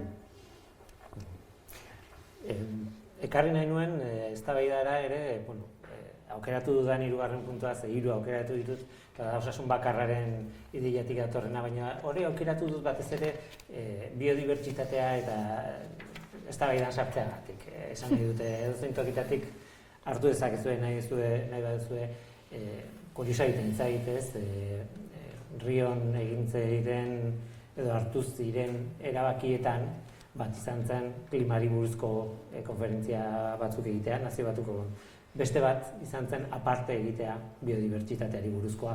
Oso lotuta daude eta badakigu interesgarria dela aldi berean biak aztertzea, baina konferentzia ezberdinak ziren. Eta 3. batzean, okerrez banago desertifikazioarena, ez? Uste dut ez? 3 horiek adostu ziren egiteko. Normalen jasotzen dugun informazioa klima aldaketarena da. Badakit nun urte bakoitzan nun izango den bakoitzak, biodibertsitatearen ez dakat hainbeste informazio. Eta beste hainbat goi bilera eta egiten dienak ez dakat hainbesteko informazioa, ez? Medioek igual informazio bat ematen dugu, indarra handia ematen dugu beste batzuei, ez? Baina, bueno, nahi nuena batez ere zen, ekarri gauza asko esaten nahi naiz, ez? Nahasten nahi naiz, baina ekarri nahi nuen biodibertsitatearen ideia hori nola txertatu baita ere komunikazioan eta nola egin dena bat komunikatzeko modu bat. Ez dakit zeinek hitz egin nahi duen. Nik botakoet, horrela bote prontoan, Osoto. Nik gaina lan asko egiten dut bioaniztasunaren arloaren inguruan, edo biodibertsitatearen inguruan, eta hausnarketa asko egin ditugu nazioarte mailan, zergatik gertatzen dago, zergatik da hain zaila bioaniztasunaz komunikatzea eta zientziatik gizarteratzea bioaniztasunaren garrantziaz, ez? Eta nik esango nuke pixka provokatzaile izan da, niri bioaniztasunaren galera azteleratua klima aldaketara, baino askoz ere importantea dela, nabarmendu nahiko nuke. Nola posible, klima aldaketa baino lerregorik badago, bai, bizitza hiltzea, bizitza bera hiltzea, eski hortaz hitz egiten ari gara. Berriro empatia, ze bizitza, gurea, ere bai, ze guk bioaniztasunaren pean bizi gara. Bioaniztasunik gabe ez dago zerbitzu ekologikorik, ez dago funtzionamendu ekologikorik, eta guk funtzionamendu ekologikoa behar dugu ura izateko, elikagaiak izateko, eta bar luze bat, eta bar luze bat. Baina ez daukagu kultura zientifikorik, edo ez daukagu gizarte kultura horretan, eman dugu hau normal, beti izango ditugula baliabide horiek, guretzako, beti izan ditugu, jarraituko ditugu izaten, eta ez da egia. Azkenean, bioaniztasuna da bizitzaren dibertsitatea. Ez da hartz polarra desagertzen dela, edo espezie pilo bat desagertzen ari dira, egunero, dagoeneko nazioarte mailan badaki, egin diren azken ikerketen arabera, badakigu hurrengo belaunaldietan milioi bat espezie baino gehiago desagertzeko zorian daudela, milioi bat, bai? Eta gu piramide horretan uste dugu beti babestuta izango garela, ez dakit oso inteligentea gara, edo ez dakit zer garen gu, zergatik ez, gu beti babestuak izango gara, eta ez dugu ezer gertatuko ez, bizitzaren deuseste prozesu horretan, guri ez zaigula ezer gertatuko. Eta oso paradoxikoa da, nola hain kultura zientifiko eta ezagutza txikia daukagun bioaniztasunaren galeraren inguruan ze eragin egongo diren, ez? Eta aldi berean ikusten dugu zientzialariok ze zaila dan hori komunikatzea, bai?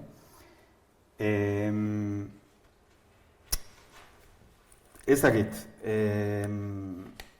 bazegoen anekdota broma bat, ez? Horrelako goi gailurretan izaten garenean gogoratzen dut, orain dela 4-5 urte, nazio batuetako goi bilera batetan geunden, honetaz hitz egiten, eta klimaz bezala, bioanistasunaz beste goi gailur batetan, eta justo zen estatu batuetan Trump administrazioaren garaian, ez?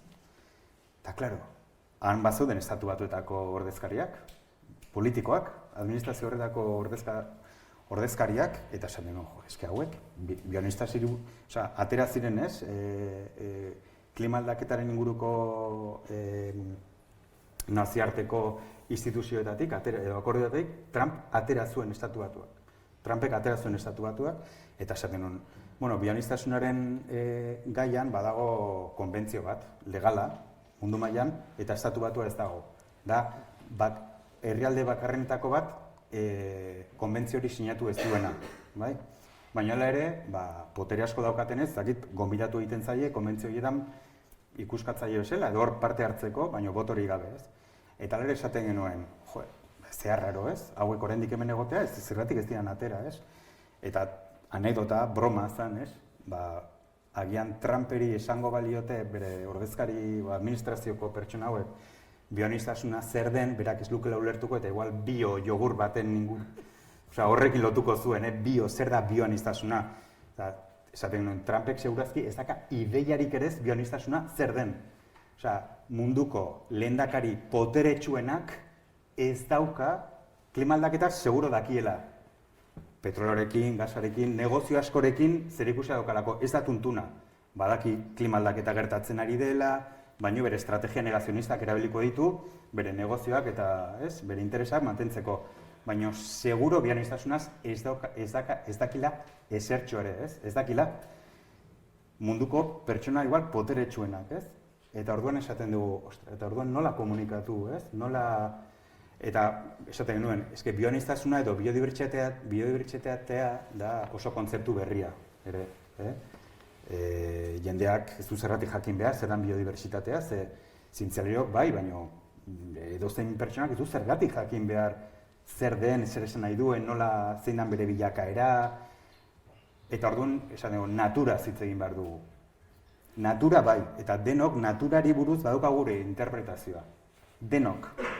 Esaten nuen, gu zer gara, gu natura gara, naturan bizi gara, naturatik bizi gara, naturarekin bizi gara, atzizki pilo bat erabilitzazkigu, eta denak funtzionatzen dute natura hitzarekin, denek. Orduan denok daukagu gure interpretazioa, eta hori da, naturaren kontra egin ezkero, badakigu gure kontra egiten ari garela. Eta hori nik uste intuitiboki jende guztiak dakiela, jende guztiak. Inkluso Tokion bizi den ordenagailuaren aurrean 24 ordu pasatzen dituen pertsonak ere, nolabait online ere badaki natura importantea dela, ez? Eta orduan komunikatzeko arloan nik esango nuke ez dezagun biodibertsitatea hitz egin. Punto. Utzi hori zientzilarientzat. Bai? Guk interpretatu beharko genuke natura. Eta bakoitzak naturaren inguruko bere bizi, konexioa edukiko luke. Biologoek, ekologoek, bai, biodibertsitatea hitz egin desatela, poliki-poliki jungo da gizarteratzen, ezagutza hori. Baina ez dezagun bultzatu oso abstraktua den kontzeptu bat gizarteratzea, ez? Oso artifiziala da. Baina natura, hitzak, kontzeptua oso potentea da. Eta denok daukagu lotura intrinseko bat. Jaiotzen garenetik, hiltzen gareneraino naturarekin, ez?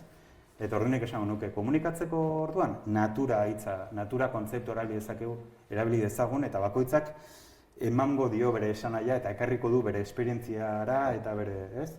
Eta biodibertsitatea oraingoz, behintzat, utzi dezagun beste arlo pixka bat teknikoago batetan, helduko da garaia, klimarekin gertatu zen bezala. Nork hitz egiten zuen klimaz, orain dela 20 urte? Inork. Batzuk ozonoaz hitz egingo zuten, edo euri azidoaz, ez? Baina klimaz, inork. Baina poliki behira non gauden, ez? Oain klimaz eta trantsizio energetikoaren legeaz hitz egiten ari gara, ez? Bioniztasunarekin gertatuko da. Eman behar diogu denbora natural bat gizarteari, hori gertatzeko, ez? Kontziente izan behar garela, erritmoak ezberdinak direla, ez? Neri hor, igual egila da, bioniztasunarekin ez da kaula ez dela intuitiboa, ez? Baina, bai iruditzen zait, garrantzitsua dela ere guk transmititzea nola funtzionatzen duten ekosistemek, bai? Eta hor, biodibertsitateak ze funtzio garrantzitsua dakan. Azkenean, badago zerbait danok kezkatzen gaituna eta da gure osasuna. Eta guk transmititu dezakegun ideia bat, da, gizakiok ez dugula inoiz izango osasun ona, beste animalia espeziek eta beste landare espeziek eta ekosistemek osasun txarra duten bitartean.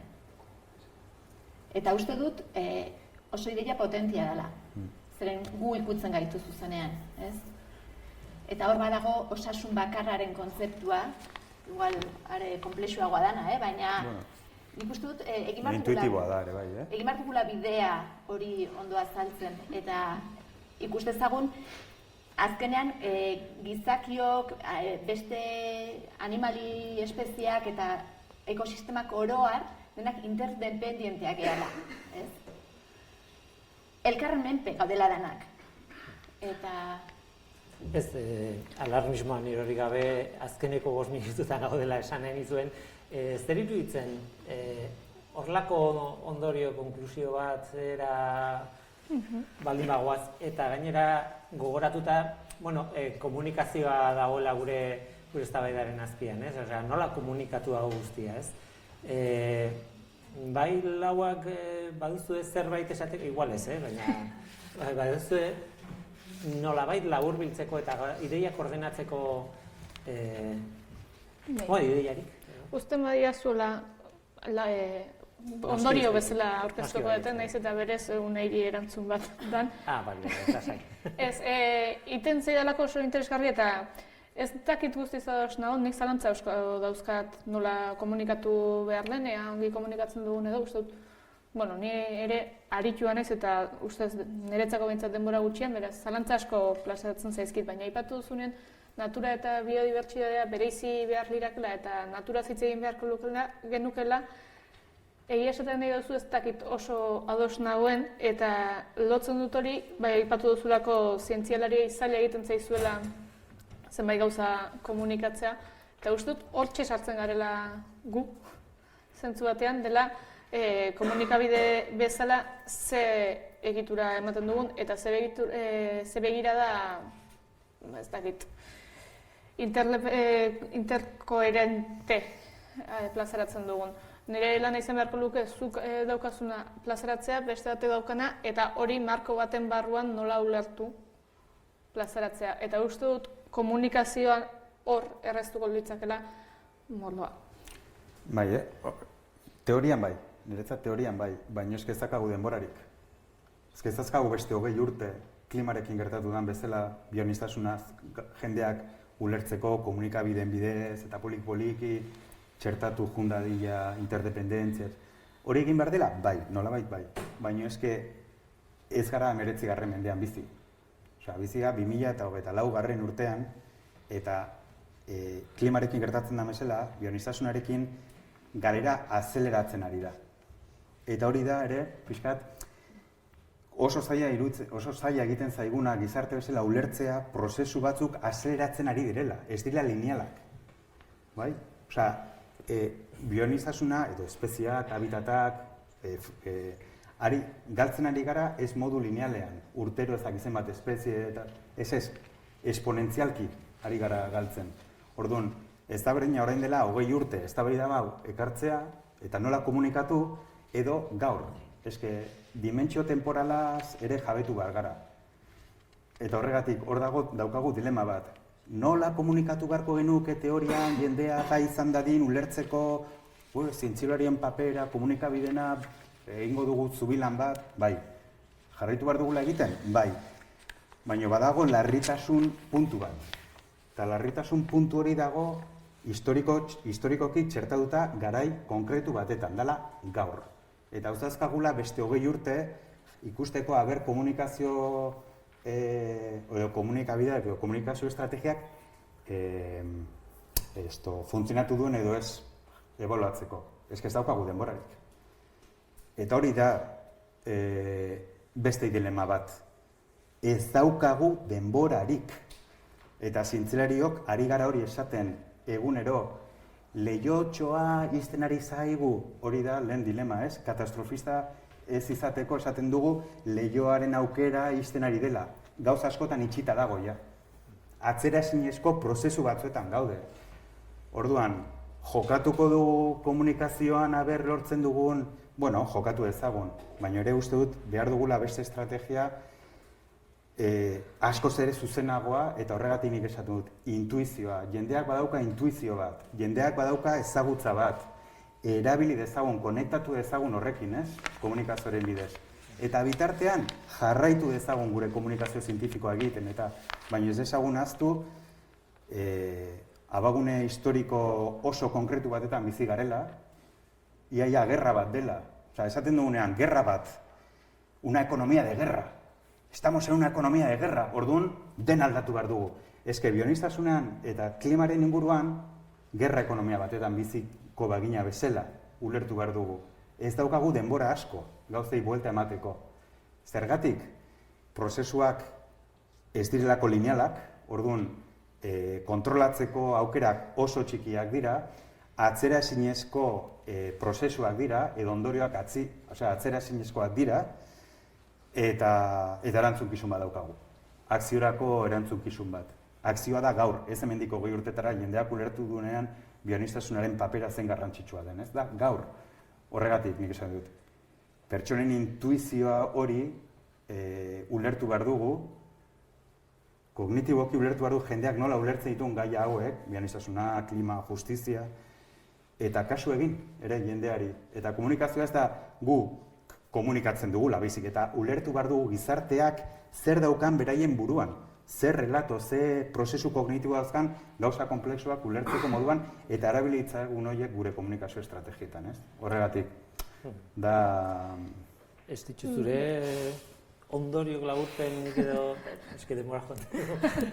Bueno, esterik gabe, igual niretzat dekalogoak berak egiten duela bere ondorio propioa, ez? Eta 13 eta 14 puntuak ere iruditzen zaizkit. Osea, 14garrena euskeraz komunikatzearena, eta 13garrena batez ere ikuspegi kritikoa izateko baliabideak ematea. Eta horretan zabiltzatela dekalogonekin, horretan zabiltzatela Elujarren aspalditik, ez? Alfabetizazio zientifiko bat egiten euskeraz, gai ugariren inguruan, eta orain gai honen inguruan tokatzen ari dela. Aitzi behar besterik, eta ja galderatara pasako, galderatara zuzenean joango gara, barkatu, moztu dizuet, baina nire lana da, eta beraz zuen lana dago ni gorrotatzea, ulertzen dut. Oazen galderatara, jendean artean planteatu nahi duzuen galderak, badukagu mikro bat, eta orduan altxaskua baldin baduzue zerbait, eta mikroa eramango dizuegu. Norbait animatzen da?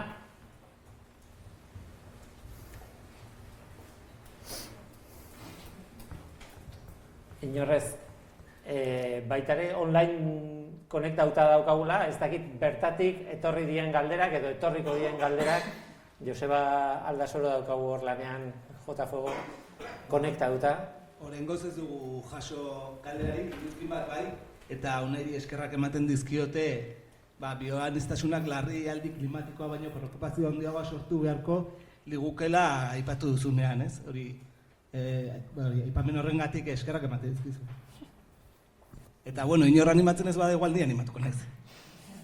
Komunikatzeko garaian, ere beste gurutze bide batean gaudela iruditzen zaitez, eta sare sozialen erabilera asko areagotu da, eta nola ikusten duzue komunikatzeko modu hori ez, batez ere gazteengan eragina duena hori ez, gauza hauek komunikatzeko edo. Bitu, uste gazten handi naizela eta nik sare sozialak gehienak kendu ditut. Ez dakit, niri enbarazu gehiago egiten diate mesede baino, beraz ez ditut erabiltzen eta ez daukat horren gaineko irakurketa landuago bat egiteko, ez dakit, zuetako badukazue? Sare sozialak usteko arrazoia, fondoko arrazoia zure kasuan behintzat? Ez diaterako balio izan informazio iturri ez zabalkunde bezala eta denbora galtze bat iruditu zaidalako, nire kasuan, ez edukatzen beraien erabilgarritasuna. Baina, Ja, nire iritzia ere ez dakit zurearen nahiko antzekoa da, nik ere ez dut sarerik, orduan igual beste ikuspegi bat beharrezkoa litzatek ere bai, baina askotan ere iruditzen zait edo zer sartu daitekela hor, ez? Eta azkenean hemen egiten ari den lan horren kontra ere joan daitekela, ez? Osa, daude komunikabide batzuk kriston garrantzia ematen gauza bati, nola komunikatu, eta gero hor bote prontoan bota daiteke edo zer ere bai, ez? Orduan, ez dakit. Baina ikasi behar dugu sare sozialekin bizitzen ere, esan nahi dute hor daude? Egon badaude, bai. Orduan, ez dakit, esan nahi dute pertsona mailan erabaki hartu dezakezu, nik ez dut parte hartuko.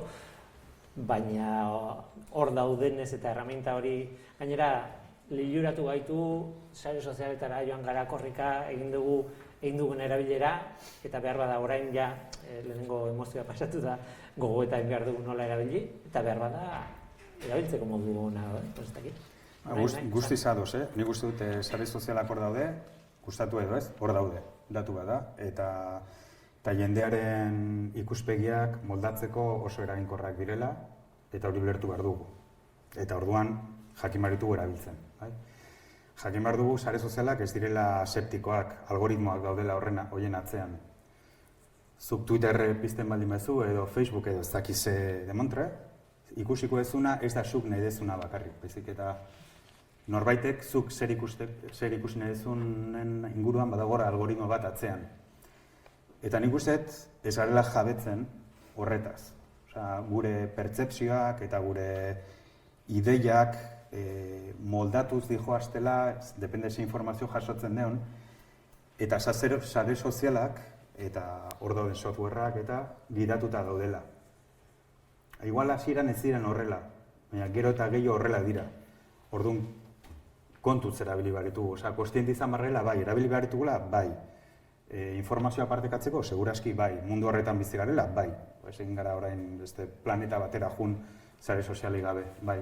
Baina oso kontziente izan bar garela, horien atzean badirela interes pribatuak oso potenteak eta pertzepzioak sortzeko eta ideiak sortzeko eta lehentasunak sortzeko oso arma poteretsua dela eta ez garela oraindik kontziente horretaz. Eta nik nire semei hori esaten diet. Eta denbora guztian, kexi YouTube, ez dakit zer, eta ulertzen dut zergatik. Mundu horretan bizi direlako, baina esaten diet, bai, baina kontuz. Zer ikusten dezuten, jakin barezue, agian hor aurkitu dezutena, ez dela bote prontoan agertu zure pantalla aurrean.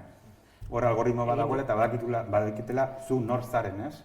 Egiten ari zaren gogoeta pertsona mailan argi dago eta oso baliagarria. Orain komunikabide mailan nolabait gainera neurri batean behartuta gaude horren behar dugu bai ala bai ezin dugu erabaki ez, sare sozialak. Ez, baina hori, erabiltzen denean ere gure zuen edo ez dakit komunikabideen rezeptore horiei ere esan nolabait ere komunikatu behar da hori, igual ez modu zuzen horretan maizik eta hau algoritmoak direla. Norbait ari dela algoritmoak sortzen zuk ere ikuspegi bat izan dezasun edo ez. Hau ez dela gauza neutrala septiko bat. Eta nik uste jendea edukatu behar dela eta komunikatzeko horretan ez dakize modutan. Baina jendeak, rezeptore horiek jakin behar dute hori horrela dela, ez? Eta negazionismorekin gertatu izan dena orain arte bezala komunikabideen mainstreamean, ez? Ia edozen egunkari ireki, ez guztiak, baina ia mainstream potenteenak hartu eta horri alde batetan klima aldaketaren kontrako norbait eta besteak esan ez, negazionista bat, ez? Biei eman bertzaielako hitza, ez? Eta hau besan egon, baina ezer, hori ezin dela horrela izan. Kontuz, sare sozialekin ere beste erronka batzu dauzkagu. Ez horrelakoak, baizik eta askoz ere zuzenduagoak, askoz ere iskutuagoak direnak, ez? Orduan, horiek erabiltzerakoan ere jakin behar dugu ez direla instrumentu neutralak. Interesgarria da ideia hori, ez? Bi ideia kontrajarriak benetan eman bertzaile pixu berdina biei batzutan desproportzionatua izan beharko lukez, benetan naizta biek izan eskubidea horra saltzeko, hala ere biek ez dute pixu berean, ez da delikatua da kontua, ez dakit nola ikusten zuen, Uste dut oso gai interesgarria dela, baina nahi asko gustatu zitzaidan lehengoan gurekin egon zinean, Luiarren, nola esan zenuen ez da, jarrera negazionista jakin bat baldin bada populazioaren uneko bata, ezin dula izan, gero, prentxan, espazioen euneko 50, ezin da konparatu. Izatekotan, agotxe horri eman barko litzaioke euneko bata, ezta? Baina kontu handiakin ibili behar gara negazionismoari... Beti etortu zaigura terraplanisten gaia, ez? Lurra laua ez dela pentsatzen dutenek, ez dute horren ideia hori islatzeko beharrik, ez? Hori badakigu horrela dela eta jazta. Pentsatzen dutenek laua dela, bai, behar dute hori jartzea, ez? Bai, komunikabideetan, ez da. Beraz, erakusten diguna internetek edo ez dakizen mediok, behar bada, desproportzionatua da, benetako ideiarekin, ez? Dakite azaldu nahi zen oso ondo, baina... Bueno, bi aldetara izan daiteke baita ere, ez? Agian Euskal Herrian euskal hiztunak askoz gutxiago gara, baina lehengo justizia horrentara itzuliz, igual komunikabidetan eduki gehiago behar da euskaraz. Zientziaren ardura ekarreta. Zientzialari gehiago egiten dute gaztelaniaz, frantsesez, inglesez lan, baina hori euskarara ekartzea ez, badago zerbait izan behar duena hildo bat markatuta eta horri presentzia eman da, agian ez dela hain zehatza populazioaren ehuneko zenbat errepresentatzen duen eta halako errepresentazioa izatea, hor agian ez dela hain matematikoki lineala izan beharrik ere. Okurritzen zaite esatea. Galderen tartean gaude, badizue parte hartu, orain da momentua, Josebak badu zerbait online etorritakoa. Bai, onlineetik pixkat animatu dira eta galderrek hurrengoa esaten du. Hazkunde ekonomikoan oinarrituta sistema ekonomiko zalantzan jarri behar dugula aipatu egin da hasieran. Nolabait dezazkundea begira, baina uste duzuek gizartea prest dagoela horretarako. Agintariak argi da ezetz, baina gizartea...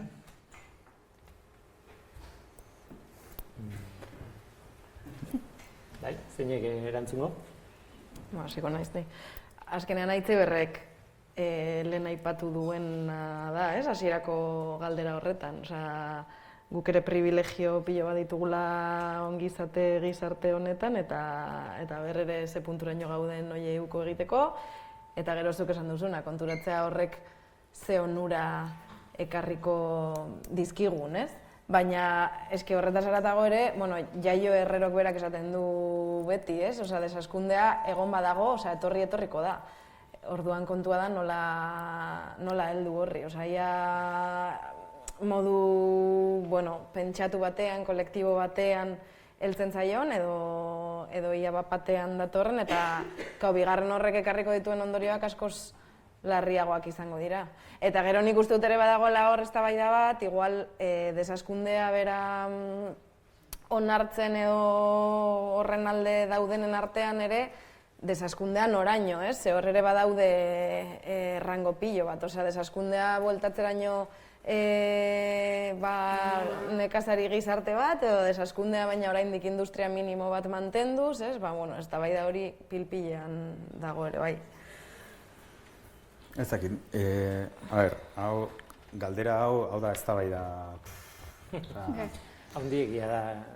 Oso haundia da, bai, eta panikoa ematen digu desaskuntzaz hitz egiterakoan, zergatik gure egitura ekonomiko eta sozial guztiak hazkuntzaren menpe daudelako. Hazkuntzari gabe, Unairi galdetuko nioke, estrategia ekonomikoa Gipuzkoan, hazkuntza geldituko balitz, hemen derrepente hau, geldituko litzateke, izugarrizko krisi batean sartuko inateke, bapatean desazkuntza martxan jarriko bagenu. Orduan, ez genuke horrela, nik uste ez genuke horrela planteatu behar.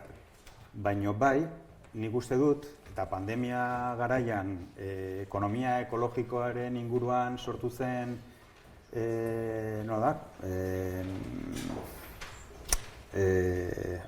hitza juntzait.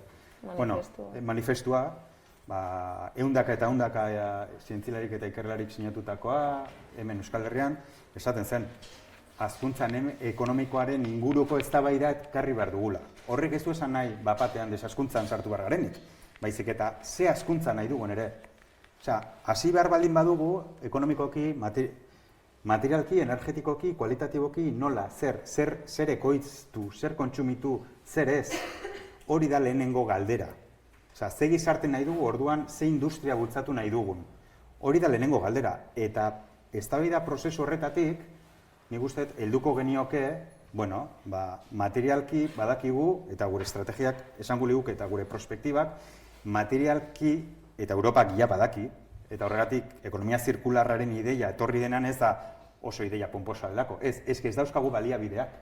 Ez Europari gero eta zailago egiten zaizkio baliabide estrategikoak lortzea bere industria mantentzeko. Ez? Eta orduan esan, bueno, ekonomia zirkularraren ideia ekarri dugun bezala, ekarri beharko genuk ere hazkuntzaren ideia berrikusi behar dugula. Eta baude, ekonomia Nobel saridunak esan dutena, hau ez dela jasangarria.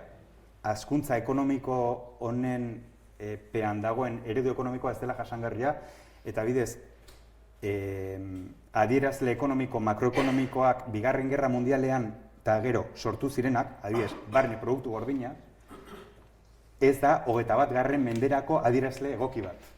Historikoki, bigarren gerra mundiala eta gero bai bazen, ekonomia ezberdinen metabolismoa ulertzeko beharrezkoa geneukalako adierazle makroekonomiko hori. Gaur egun, interesgarria baldin bada ere, adierazle hori, ezin da bakarra izan, ezin da gure iparrorratza izan. Eta ekonomia Nobel saridunek hori ere esaten baldin badute, ostras, igual burua altxatu behar dugu eta eztabaida hori gurera ekarri. Eta Sarkozyk bere garaian hori izan zuen.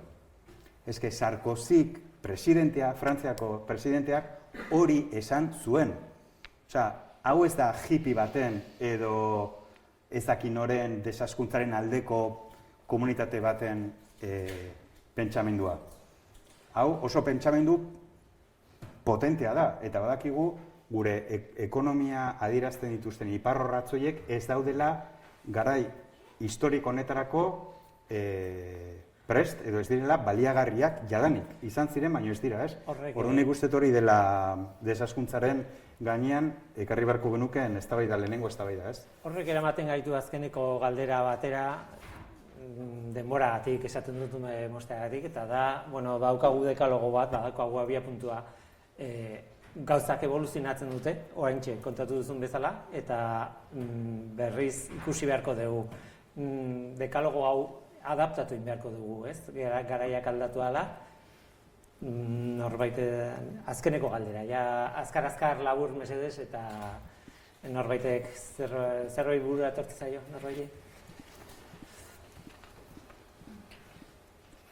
Elkartu beharko gara, hemendik, ez dakit nik ezagizen bat urtera, 10 urtera, 5 urtera, 20 urtera, behar bada ez dago besteko denbora ez. Hau berriz gain begiratzeko. Eta behar bada gure konklusioak ez dira berdinak izango. Txin, erantzun behar duzue, azken galdera, porque izan da pizkatola oso orokorra, bai, eguri, ni badazkak pila bat, orduan ez bazai, bai, itxoin, bani joa, itxoin, nago hemen, ostras, gauza bat esango izuet, apa, katastrofistak etzen duten izan nahi, vos os habéis vestido un huevo, esaten dala. Bueno, a ver, apa, gauza bat, nikoain zentro hartu behar dut, eurocentrista bezala, orduan, bai, altxa, oso ondo, zenba gauza kontatzeko, nahi? Batzuk, bai. Zu bakarrik utzita ere, madre mía, claro. Hombre, de las antípodas etorri da. Es que, muy fuerte. Bueno. Es que está aquí nundik casi. Bueno, probatu ingo ez, porque un poquito bajo, oye, sabéis. Bueno, zenbu zaudete, oye, ikasleak, ze ondo ez? Txangoa. Klasea galdu dezue, bueno, galdu dezue, que esan, hombre, galdu, pues hemen ongea entzuten una alegría, Oain jungo zeate etxera, esaten, buah, ze ondo, pues si no tenía problemas, Oain ondo, zare sozialak, igual inorrek ez dizu esan oain arte, ez da kezue jendia etxean esaten, que hoy a salir tontos, etorri honea ondo pasatzea eta, nik ez dazkate, porque menuda mierda, algoritmoa vigilatzen ari zaizue. No les importa, guain. Gero gure igual bai. Guain, etzaile importa, algoritmoak kontrolatzen ditun ala ez. Bueno,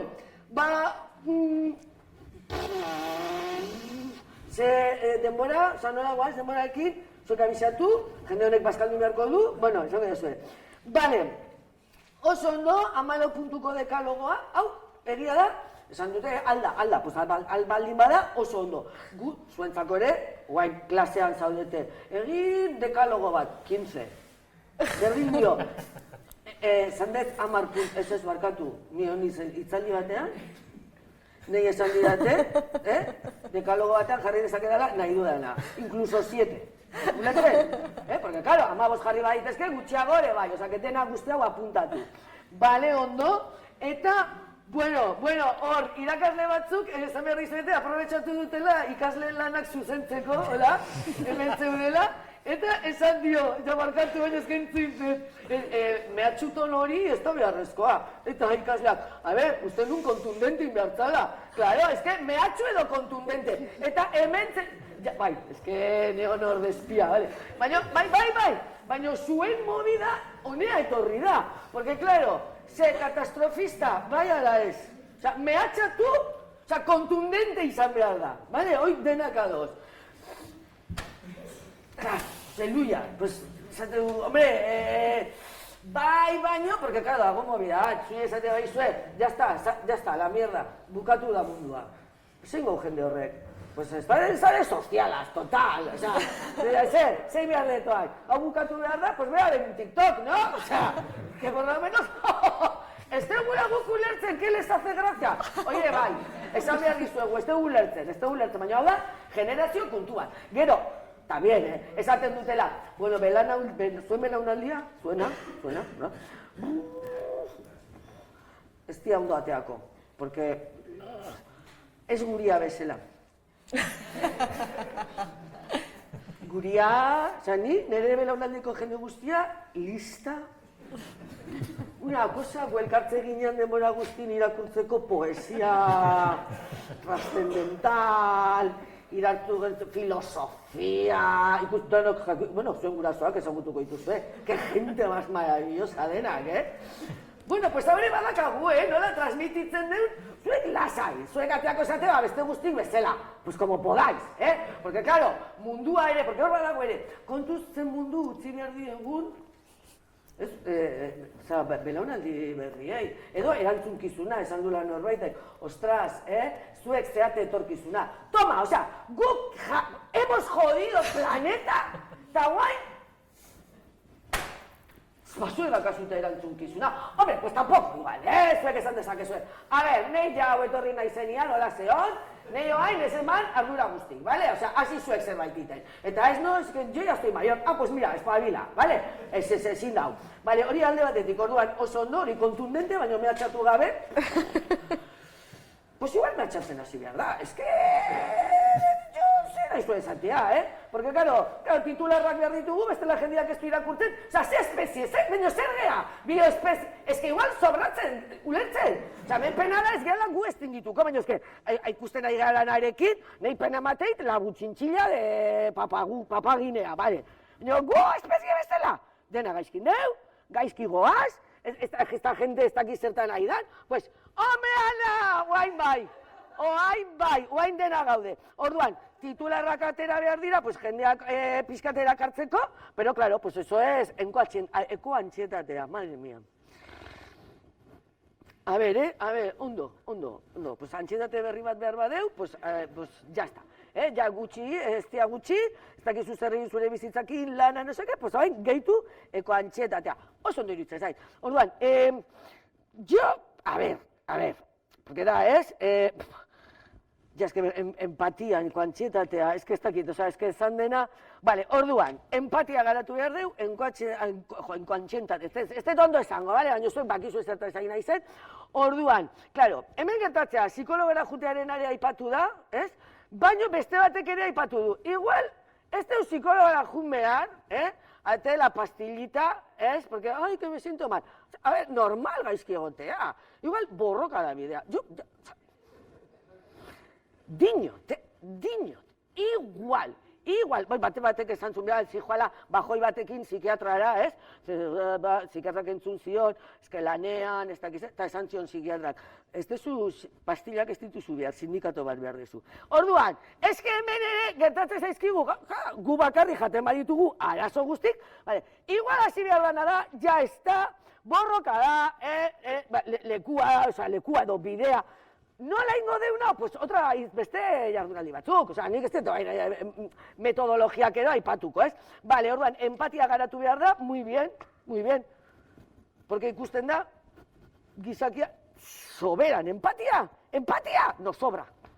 Ezta, munduai, begirada bat botatzen jozu, eta berehala ikuste deu. Orduan, hau, esaten zutena, hain erresa, eta distantzian arabera, ez? Zeuk esaten zenun. Empatia dakau, gure aldamenekoekin, baina, ja, gure aldamenekoekin ez dakau ere, Osea, ze optimista zean zu, ez?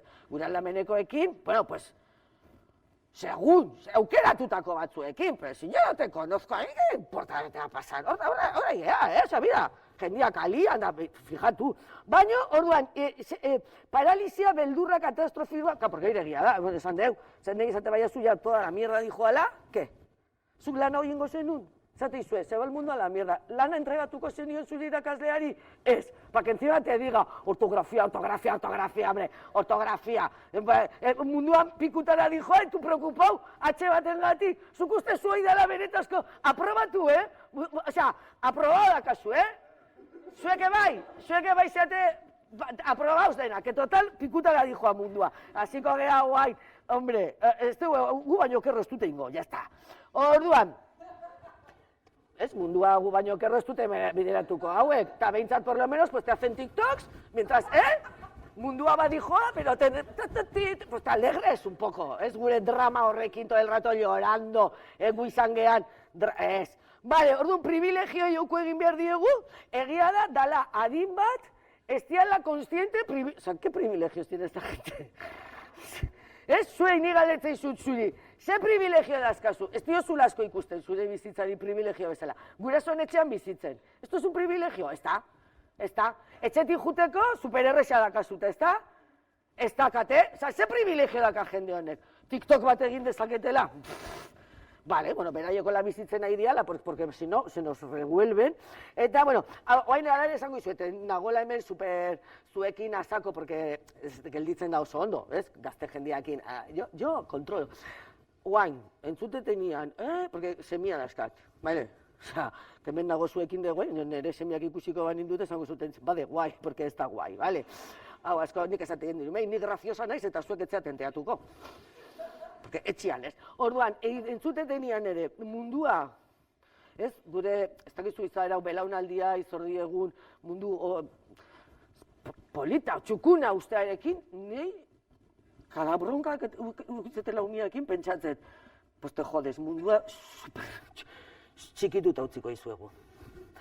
Esate izuetek, batzutan atatzen zaigu hori, gero egiten dugu jo, etorkizuna, hombre, se están jodiendo la vida, zuen gurasoen izenean nahi nahi zoain, pues, pues aioz por ahí, hombre. Bestela, ondo tratatu, porque hemen ere agertzen da dekalogoan, amalurra defendatzen da, osea, ondo zaintzen badezu, amalurrak zutzako ongizatea. Pues hau zuetxetan bai, bale? Osea, zuen ama ondo tratatu, bale? Eta orduan zure amak zuek ere ondo tratatuko zaituzte, bale? Ya está, esan behar nun, txika, esan behar nun, bale. Bueno, a ver, que igual, gurasoen artean también hay cada pieza que, o sea, zuek kalibratu, que igual dices, no, neria ez, pues bueno, pues orduan zuria ez. Bueno, ya te digo, hola geunden, kolapso atlantikoa datorre bai, haunik ez nekin, pues nada, ala, otra alegría pa'l cuerpo, kolapso atlantikoa. Nekazaritza igual desagertu egingo da. Bueno, adina hontan ere igual ez dira ilusio gehiago, honek ez ditu arduratzen, porque etxea iristeatzen dian nian. Eta batean bazkaltzeko brokoli ikusten nian, batzu dira, jader, beti brokoli, ostiral batean brokoli. Ostakize erlazite guen, baina ostiral bat eta brokoli. Orduan, nekazaritza juniko da, pues perfecto, nahi brokoli. Orduan, kontuz, ze informazio ebatei zuen, adin bakoitzari. Bale, orduan, ni dekalogo osoa irakurri dut, Hemen neuzkan gauza guztiak apuntatuta, interseksionalitatea. A ber, gauza bat esango izuet, feminismoak igual ez da behar beste zer. Os empeñáis, guazen gaiak erabiltzea, oso ondo, zuk esan dezu, feminismoaren historia. Claro, ere, baina, pentsa azte bagea, feminismoak sortzen du matxirulo antxetatea. Pues que se jodan, osea, ez daki nola esan, orduan, Claro, porque denak privilegioak galtze baituzu, te crea mal rollo a quien tiene. O sea, privilegioak baldin badauzkazu. Bueno, pues, ezin gara egon bizitza guztit, preokupatuta. A ver, es que, o sea, hoy ez dala. Guazen hori itzeite, gaiztua dana, gaiztua de, pues, mala gente. Es que igual gaizki hartzeu. Pues gaizki hartzea du, o sea, es que ezin gara egon buenismo ontan denbora guztin, ez? Que gero, porque, claro, ui, barkatu, ez, que ikusten zaituzten gozetuta brokolia jatea joan behar dezuela, eta orduan, zor ekologikoa. Bueno, Dubai 1 megabatio, Impresionante. Datu horiekola, gero esan dezulako, Euskal Herrian zenbat ginen? 30. Ostia, Dubai, zeiteu, porque iruditzen, zuek ez dezue pentsatu, ezin nirago denbora guztian piztuta. Piztuta nago egun guztian. Ez baldin bada hau, ez baldin bada, ¿qué hacen en Dubai? Haure galdetu dio, nire buruari, gu baino gehiago ezin da gastatu, badirudi baiet, bale? Justizia ez da objetiboa, eta hor daukagu arazo larriak izango ditugu. Baina, ez que hola hasi zeat, osea, bat gehiago, justizia. Hoi egia da, justizia. Justizia. Adibidez, belaunaldikin nahi gala. Zer da, beraien justizia kontzeptua? Niria. Txoke, hor, txoke. Eta gero, bueno, gero hor dauzkagu, ez que zu jartzen duzu kanpo eolikoa, eta jendiak, ez nola konpentsatu, nola? Nik hemen galdera, erraustegiakin, hori konpentsatu digute. Ni lasarte bizi naiz, pero te diga, nik ez dut jaso, Esan dezu ez diruak ez du dena ordaintzen, bueno, pues es que tampoco me han ofrecido, a ver, oain, eskatzea jumiarko deten noa baitea, porque, claro, horrek egiten du. Bueno, orduan, esan du ere, oso, es que ez da neutroa, ezer ez da neutroa, ez da aseptikoa ezer. Eta ideologizatuta dago dekalogoa, claro que sí! Hombre, hemen argi dago, jendia imerrana, hau, grabatzen nahi da, ke pena. Ke pena. Jendia imerra, manipulatu. Hemen arazoa da, nor manipulatuko dugu, da nor, hau da, betiko problema. Nor jartzen dugu guzti hau, nola ite dugu hoi? Pues hoi ez dakigu, hoi da, ez? Eta, bueno, orduan, nik esatik zutena dazkaten bene, intersexualitatea aipatu dugu, ekoantxetatea, dezazkundea, claro, no año. Porque igual dezazkundekin azten geha, hasta desagertu arte. Claro, zu junkentzen erabaki beharko deu, nun dagon topea, ez? Porque ados lanian jarri. Nun dago topea. Bueno, pues hau ere irabazi beharko dugu. Eta, bueno, osasun bakarra. Oso interesgarria hau ere, oso interesgarria. Zu ez basaude ondo, ni ez nago ondo. Milioi bat espezie, baina ja jundia, egunero asko, milion. Hoi, ni nabaritzen dut en el limpia parabrisas, o sea, en el parabrisas, Ja, claro, zuek igual ez dakizue, porque, claro, zuek ez dakizue, zuek ustezue mundua, gu badakigu, mundua zaundia zan, porque ez dina ninoa juten, zuek ustezu jende hauan tipodetan egon dela, ez da hain urruti june, ez que ez, esango zen duten, ez se pensara que yo estoy viajando todo el día, ez, baina, bueno, egia da, iruditzen zaizuela, egin daitekela. Orduan, gueleno kotxean jute ginean, gelditu behartzen duen gasolindegietan garbitzeko, porque moskitos beteta zeon kotxea. Zuek ez dakizu ezer da, no? Mira que os habéis perdido una escena maravillosa. Hor, ¡pua! Eta odolesiz pristinduta dena. Hoi ez tezu ezagutu. Orduan, bioaniztasuna, larriagoa da, klima aldaketa, pues, perfecto! Perfecto! Osea, zuek asteburu, alai bat pasatzeko intentzioa bat zenuten, igual denak daude etxean depresio batekin astebukaeran, o ez? Porque, claro, tanta katastrofe, zeite dugu askotan, es que hilingo zea, pues a vivir que son 2 días, ulertzen?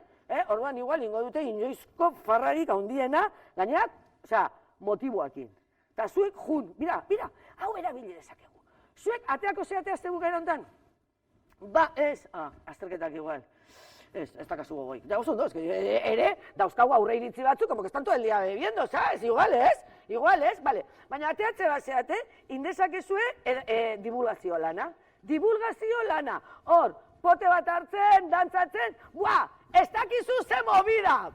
Mundua dago Eta kontatzen diozue, zuen artean hola bai edatuko dala, Hombre, ba, jazta, nun dago, Luian Aldundia, formatu jendia, eta guazen hau itea, jazta, plan bat, apuntatu, Ana, apuntatu, hombre.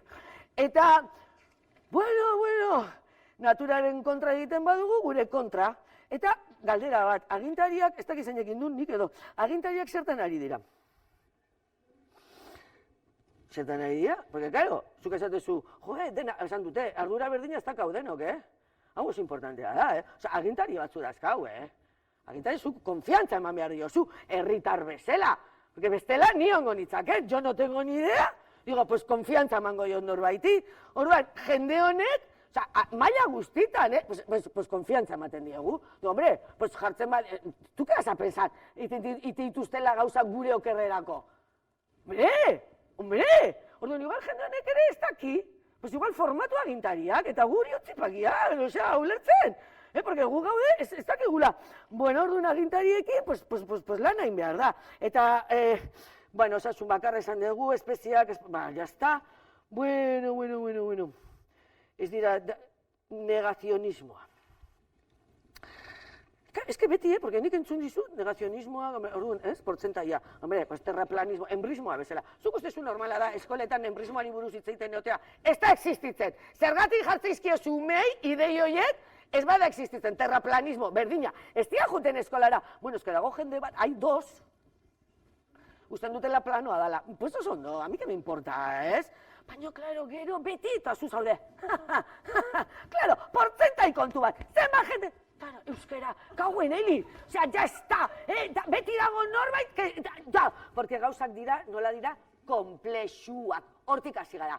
Komplexutasuna. Orduan, oso ondo. Pues mira, gauza bat, zuek ikusi dalako jende azkarra zan. Listas. Listos? Bai. Jende orokorra ez gea, hola. Ulertzen? Osea, simplea gea. Eta simplista gea. Orduan, gauza komplexua bada, ezin dugu ulertu.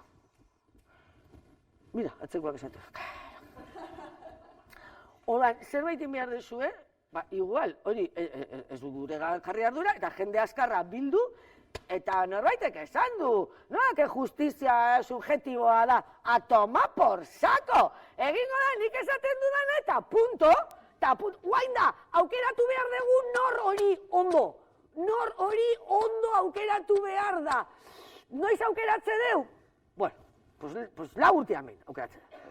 Hor, egin zuen gauzak. Bale, eta gero ekonomia zirkularra, oso pelikula interesgarria dago ekonomia zirkularraren inguruan, oantxe?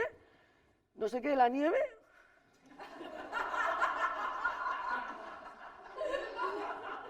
Adibide bezala, ez? Da pixkat hori. Ez dira gauzak bota behar sinton nizon. Igual berrera bilida itezke, Orduan, pues mira, nahi iruditze zait, ez? No? Pues ya que están, osea, vale? Eta, bueno, nik ez dizuet edazkat dena irakurri dekalogo guztia hemen, 10 puntu, joan naiteke, baina bago zeukiko dezue. A ver, planeta gabe geldituko zeate, esateietu mei. Me hace como hilu. Bai, eta gero, mira, hor, ere gaudela gokagu, gizaki bezala, pues problema dazkau pentsatzen gu desagertuko gehala. Pues no, baina hor dago Donna Haraway, zuzte, zuek bakarrik dakizkizutela izenak esaten nola del Donna Haraway, eta hor dago liburu bat, una pasada dala Staying with the Trouble. Ondo, esan, inglesekin zen buzabiltzate. Bueno, ba, hori, dala, pues hori, arazoarekin jarraituz, irakurri. Porque hor gertatzea, guk desagertuko gea, una pena. Chica, pues hay gente que sí, gente que no. Osa, ere esan behar dakau. Baina, jo, ze lana zuzentzea zoaz. Ez du. Orduan, jendea desagertuko gehala, pues, baina bizitza jarraituko du. Hoi, ba, Donna Haraway irakurri. Guain, igual gu izan beharrean diala amebaz. Osa, plastiko horietan, eske nik irakurritan ator, Nola, dago ozeano de plastikos. Hor bizitza ira sortzen. Ojo, cuidao, Igual horrek hartzen du forma bat. Jaten gaitu. Eta hemen gelditzen da, guk utzitako mierda honekin, oire esan beharra dago. Orduan, bizitza daka beti jarraitzeko zirrikituren bat. Igual ez gehala gu. Bueno, chico, pues sin dramas. Sin dramas, ya está. Nola izango da nau? Pues hoi aztertu beharko deu, hoi bai. Bueno, vale, ez dakit, ordua itziber. Ja, igual, 2 minutu, fíjate. Bueno, orduan, eskalaren perspektiba, ez que denak dazkat hemen bat, 2, 3, 4, eta bakoitzarekin, neukan, hola, komentarioa, baina eski indituzue, gauza hain interesgarriak esan, zen musu moderatzen guzti hau, Que susto mikrofonoakin, Bueno, oso polita ere, hasierako argazkia, fotokol, zuei ez dizue utzi, nik ingo nuke bain ikaslentzako fotokol bat, esan behar dizuet, hizkuntzakin ere, mobidak, baina, bueno, helik ja ere jarri du, bai, ondo, eta pentsamendu kritikoa. Bakizue, zuen inguruan, eskolak, denak, zerbait baldin badaukate buruan, helburu bakarra, zuen egoten zeaten estamendu guztitan da, zuei pentsamendu kritikoa indartzea. Etxean adibidez, zuen gurasoak me puedo imaginar. Ez maitia, pentsamendu kritikoa junere kontra. Izatea, hoi etxeko giroa, eskolan ere, ez dait ondo iruditzen, iso parte bat jarriko dizut, pentsamendu kritikoa izateagatik. Gero, zoaz kalera zure pentsamendu kritikoarekin eta izuna porque has hecho pintada. Porque, o sea, pentsamendu kritikoa bai, pero civilizadamente, ulertzen, o sea, aberoain hasiko zeaten protesta egiten, pixkat protesta egiten. No, me haces nola, udaletxean iten da noi, agiri bat sinatuta, y me dices, mira, no me parece bien, planeta kargatzen nahi zeate, baina zuek ikusi, ez? Ordan, pentsamendu kritikoa oso importantea beti agertzen da, baina inorrek ez du lantzen, oso, no? Eta negazionismo motak, pues gauza bat esango izuet, TikToken, porque ultraeskuindak zerbait ondo egin badu, da TikToketa erabili. Orduan, agertzen zaizkizue, una gente muy idiota, esaten jende, o sea, como izango balira super, ez da gizu iraultzaile eta txorratzuk esaten, que claro, hor sartzen dira. Eta zuk ez dakazu TikTok, nos comen la tostada bestiak. Eta zuek, pintzuek, TikTok bat, jarri momentu batian, eta larritasuna! Jo que sé, ja zuek ikusi, Bai, ulertzaizut, Eli, ulertzaizut. Gazo jo gilipollas, es que se vaya la especie a la mierda, oza, ja, ulertzaizut ere. Orduan, edozein iritzik ez du balio, hoi esan dute, hau ere, oza, oino egia da, ez que respetatu behar dira iritzi guzti. Oza, benetan pentsatzen zuen hoi? Guztik ez. Eta riko zaigun noain, jo que zara, matxirulo, nik zer respetatu behar diot horri. Bale, orduan pentsamendu kritikoakin ez goaz ondo, bale, ondo, baina ekofeminismoa, feminismo dekoloniala, feminismoa da bide bakarra. Hoi, hola esateizut, unai, oso ondo gai guztik, feminismoai ere arreta jarri. Ikusiko zu, nola ia esatezun, ostia, hemendik aurrera izango naiz, ekonomista, ekologista, feminista. Kontuz, porque gizonak eta feminismoa, zu izendatzea feminista, hau hitzegin feminismoarekin, que tampoco lo tengo yo muy claro, aldaiteken edo ez. Vale. Orduan, hori ekoantxetatea, mira, ekoantxetatearekin negatatu zitzaidan, umiak esatizut eskolara zijoazten, eskola erraustegia ondoan, guk denbora guztian, erraustegia, karo, etorri zan umiak txikia zian, negar batian, baina, zagertatuko zaigu, zagertatik eramaten nauzu ikastolara, erraustegia, baldin badago hilingo naiz. Karo, esan hostia, jaztuko jago hitz egingo, honi buruz, porque, claro, se me puso txungo el niño ulertzen. Ordan, egia da, kontuz adinakien, zuek ja, bai. Baina, oreka ekosoziala, ez goaz ondo, internet olobiontea. Oigea, espezie askotz, dona jara, berriro ere, zuek uste zuek, ez dela, irakurri. Bueno, pues ya está, teknologiak ez dira bide bakarra, pues ya ves, qué disgusto, zuek nahi dezutela dena hola, vale. Eta, mira, ez dela denon ardura berdina, ez? Bueno, gertatza, Bilboko udaletxeak, bertsolariei esan die, ez diela urik jarriko. zaborra ez, ulertzen? Zaborra ez sortzeko Bilboko udalari, como medida, maravillosa, ez okurritu zaia, bertsolariei ez diela urik emango. Ta nik esan dut, hombre, bazan garaia, Hombre, hemen, orduan, kontuz, daudela, olako, neurri batzuk igual, ez dakatela zentzurik, porque esatzen, bueno, pues, baso batean eta pitxar batean, ez da, ekartzeko bakoitza beria. Eta ni plastikoan eraman nahi badet, hor, zabor gu... Bueno, sin más, orduan, kontuz neurrik hartzerakoan. Bera, ez duke tonteria, pues ez dira jarriko gura. Ya ves, bueno, azarre daude, pues kontuz bertsolari azarretzea nia, porque hacen una canción, viralizatzen dute, eta batean gaude Euskal Herri osoa beste, bertsolariak oran nahi dute, nani, nani, vale, bueno, kontsumotik irten daiteke, gaizki dago, eta gero eta zentro komerzial gehiute baizkigute, pues gero eta zailago, vale, jazta, kolonialismoa ere, eurocentrismoa, antropocentrismoa, androcentrismoa, transismoa, ostrazismoa, venga, tik-tak, hitzak, trismoarekin bukatzen dianak. Etxeko lan bezala, bai, ja dena prestatzen nahi dira. Bueno, txikas, ba, orduan hori, oso ondo, lasaitu gaituzue pila, eluiar, aldundia, gugoaz etxera pentsatzen, jo, eskerrak, etorri naizen, komunikazioa, inguru dira komunikabideetan nola landu, eta ni joa super tranquila. Lasaitu naute pila, baina oizan zuen asmoa ez lasaitzea, porque lasaitzen bagara, pues gaizki goaz. Desagertzen bagara, pues placer bat izan da, zuek ezagutu izana. No, txika, pues hauek eramango dugu, ez?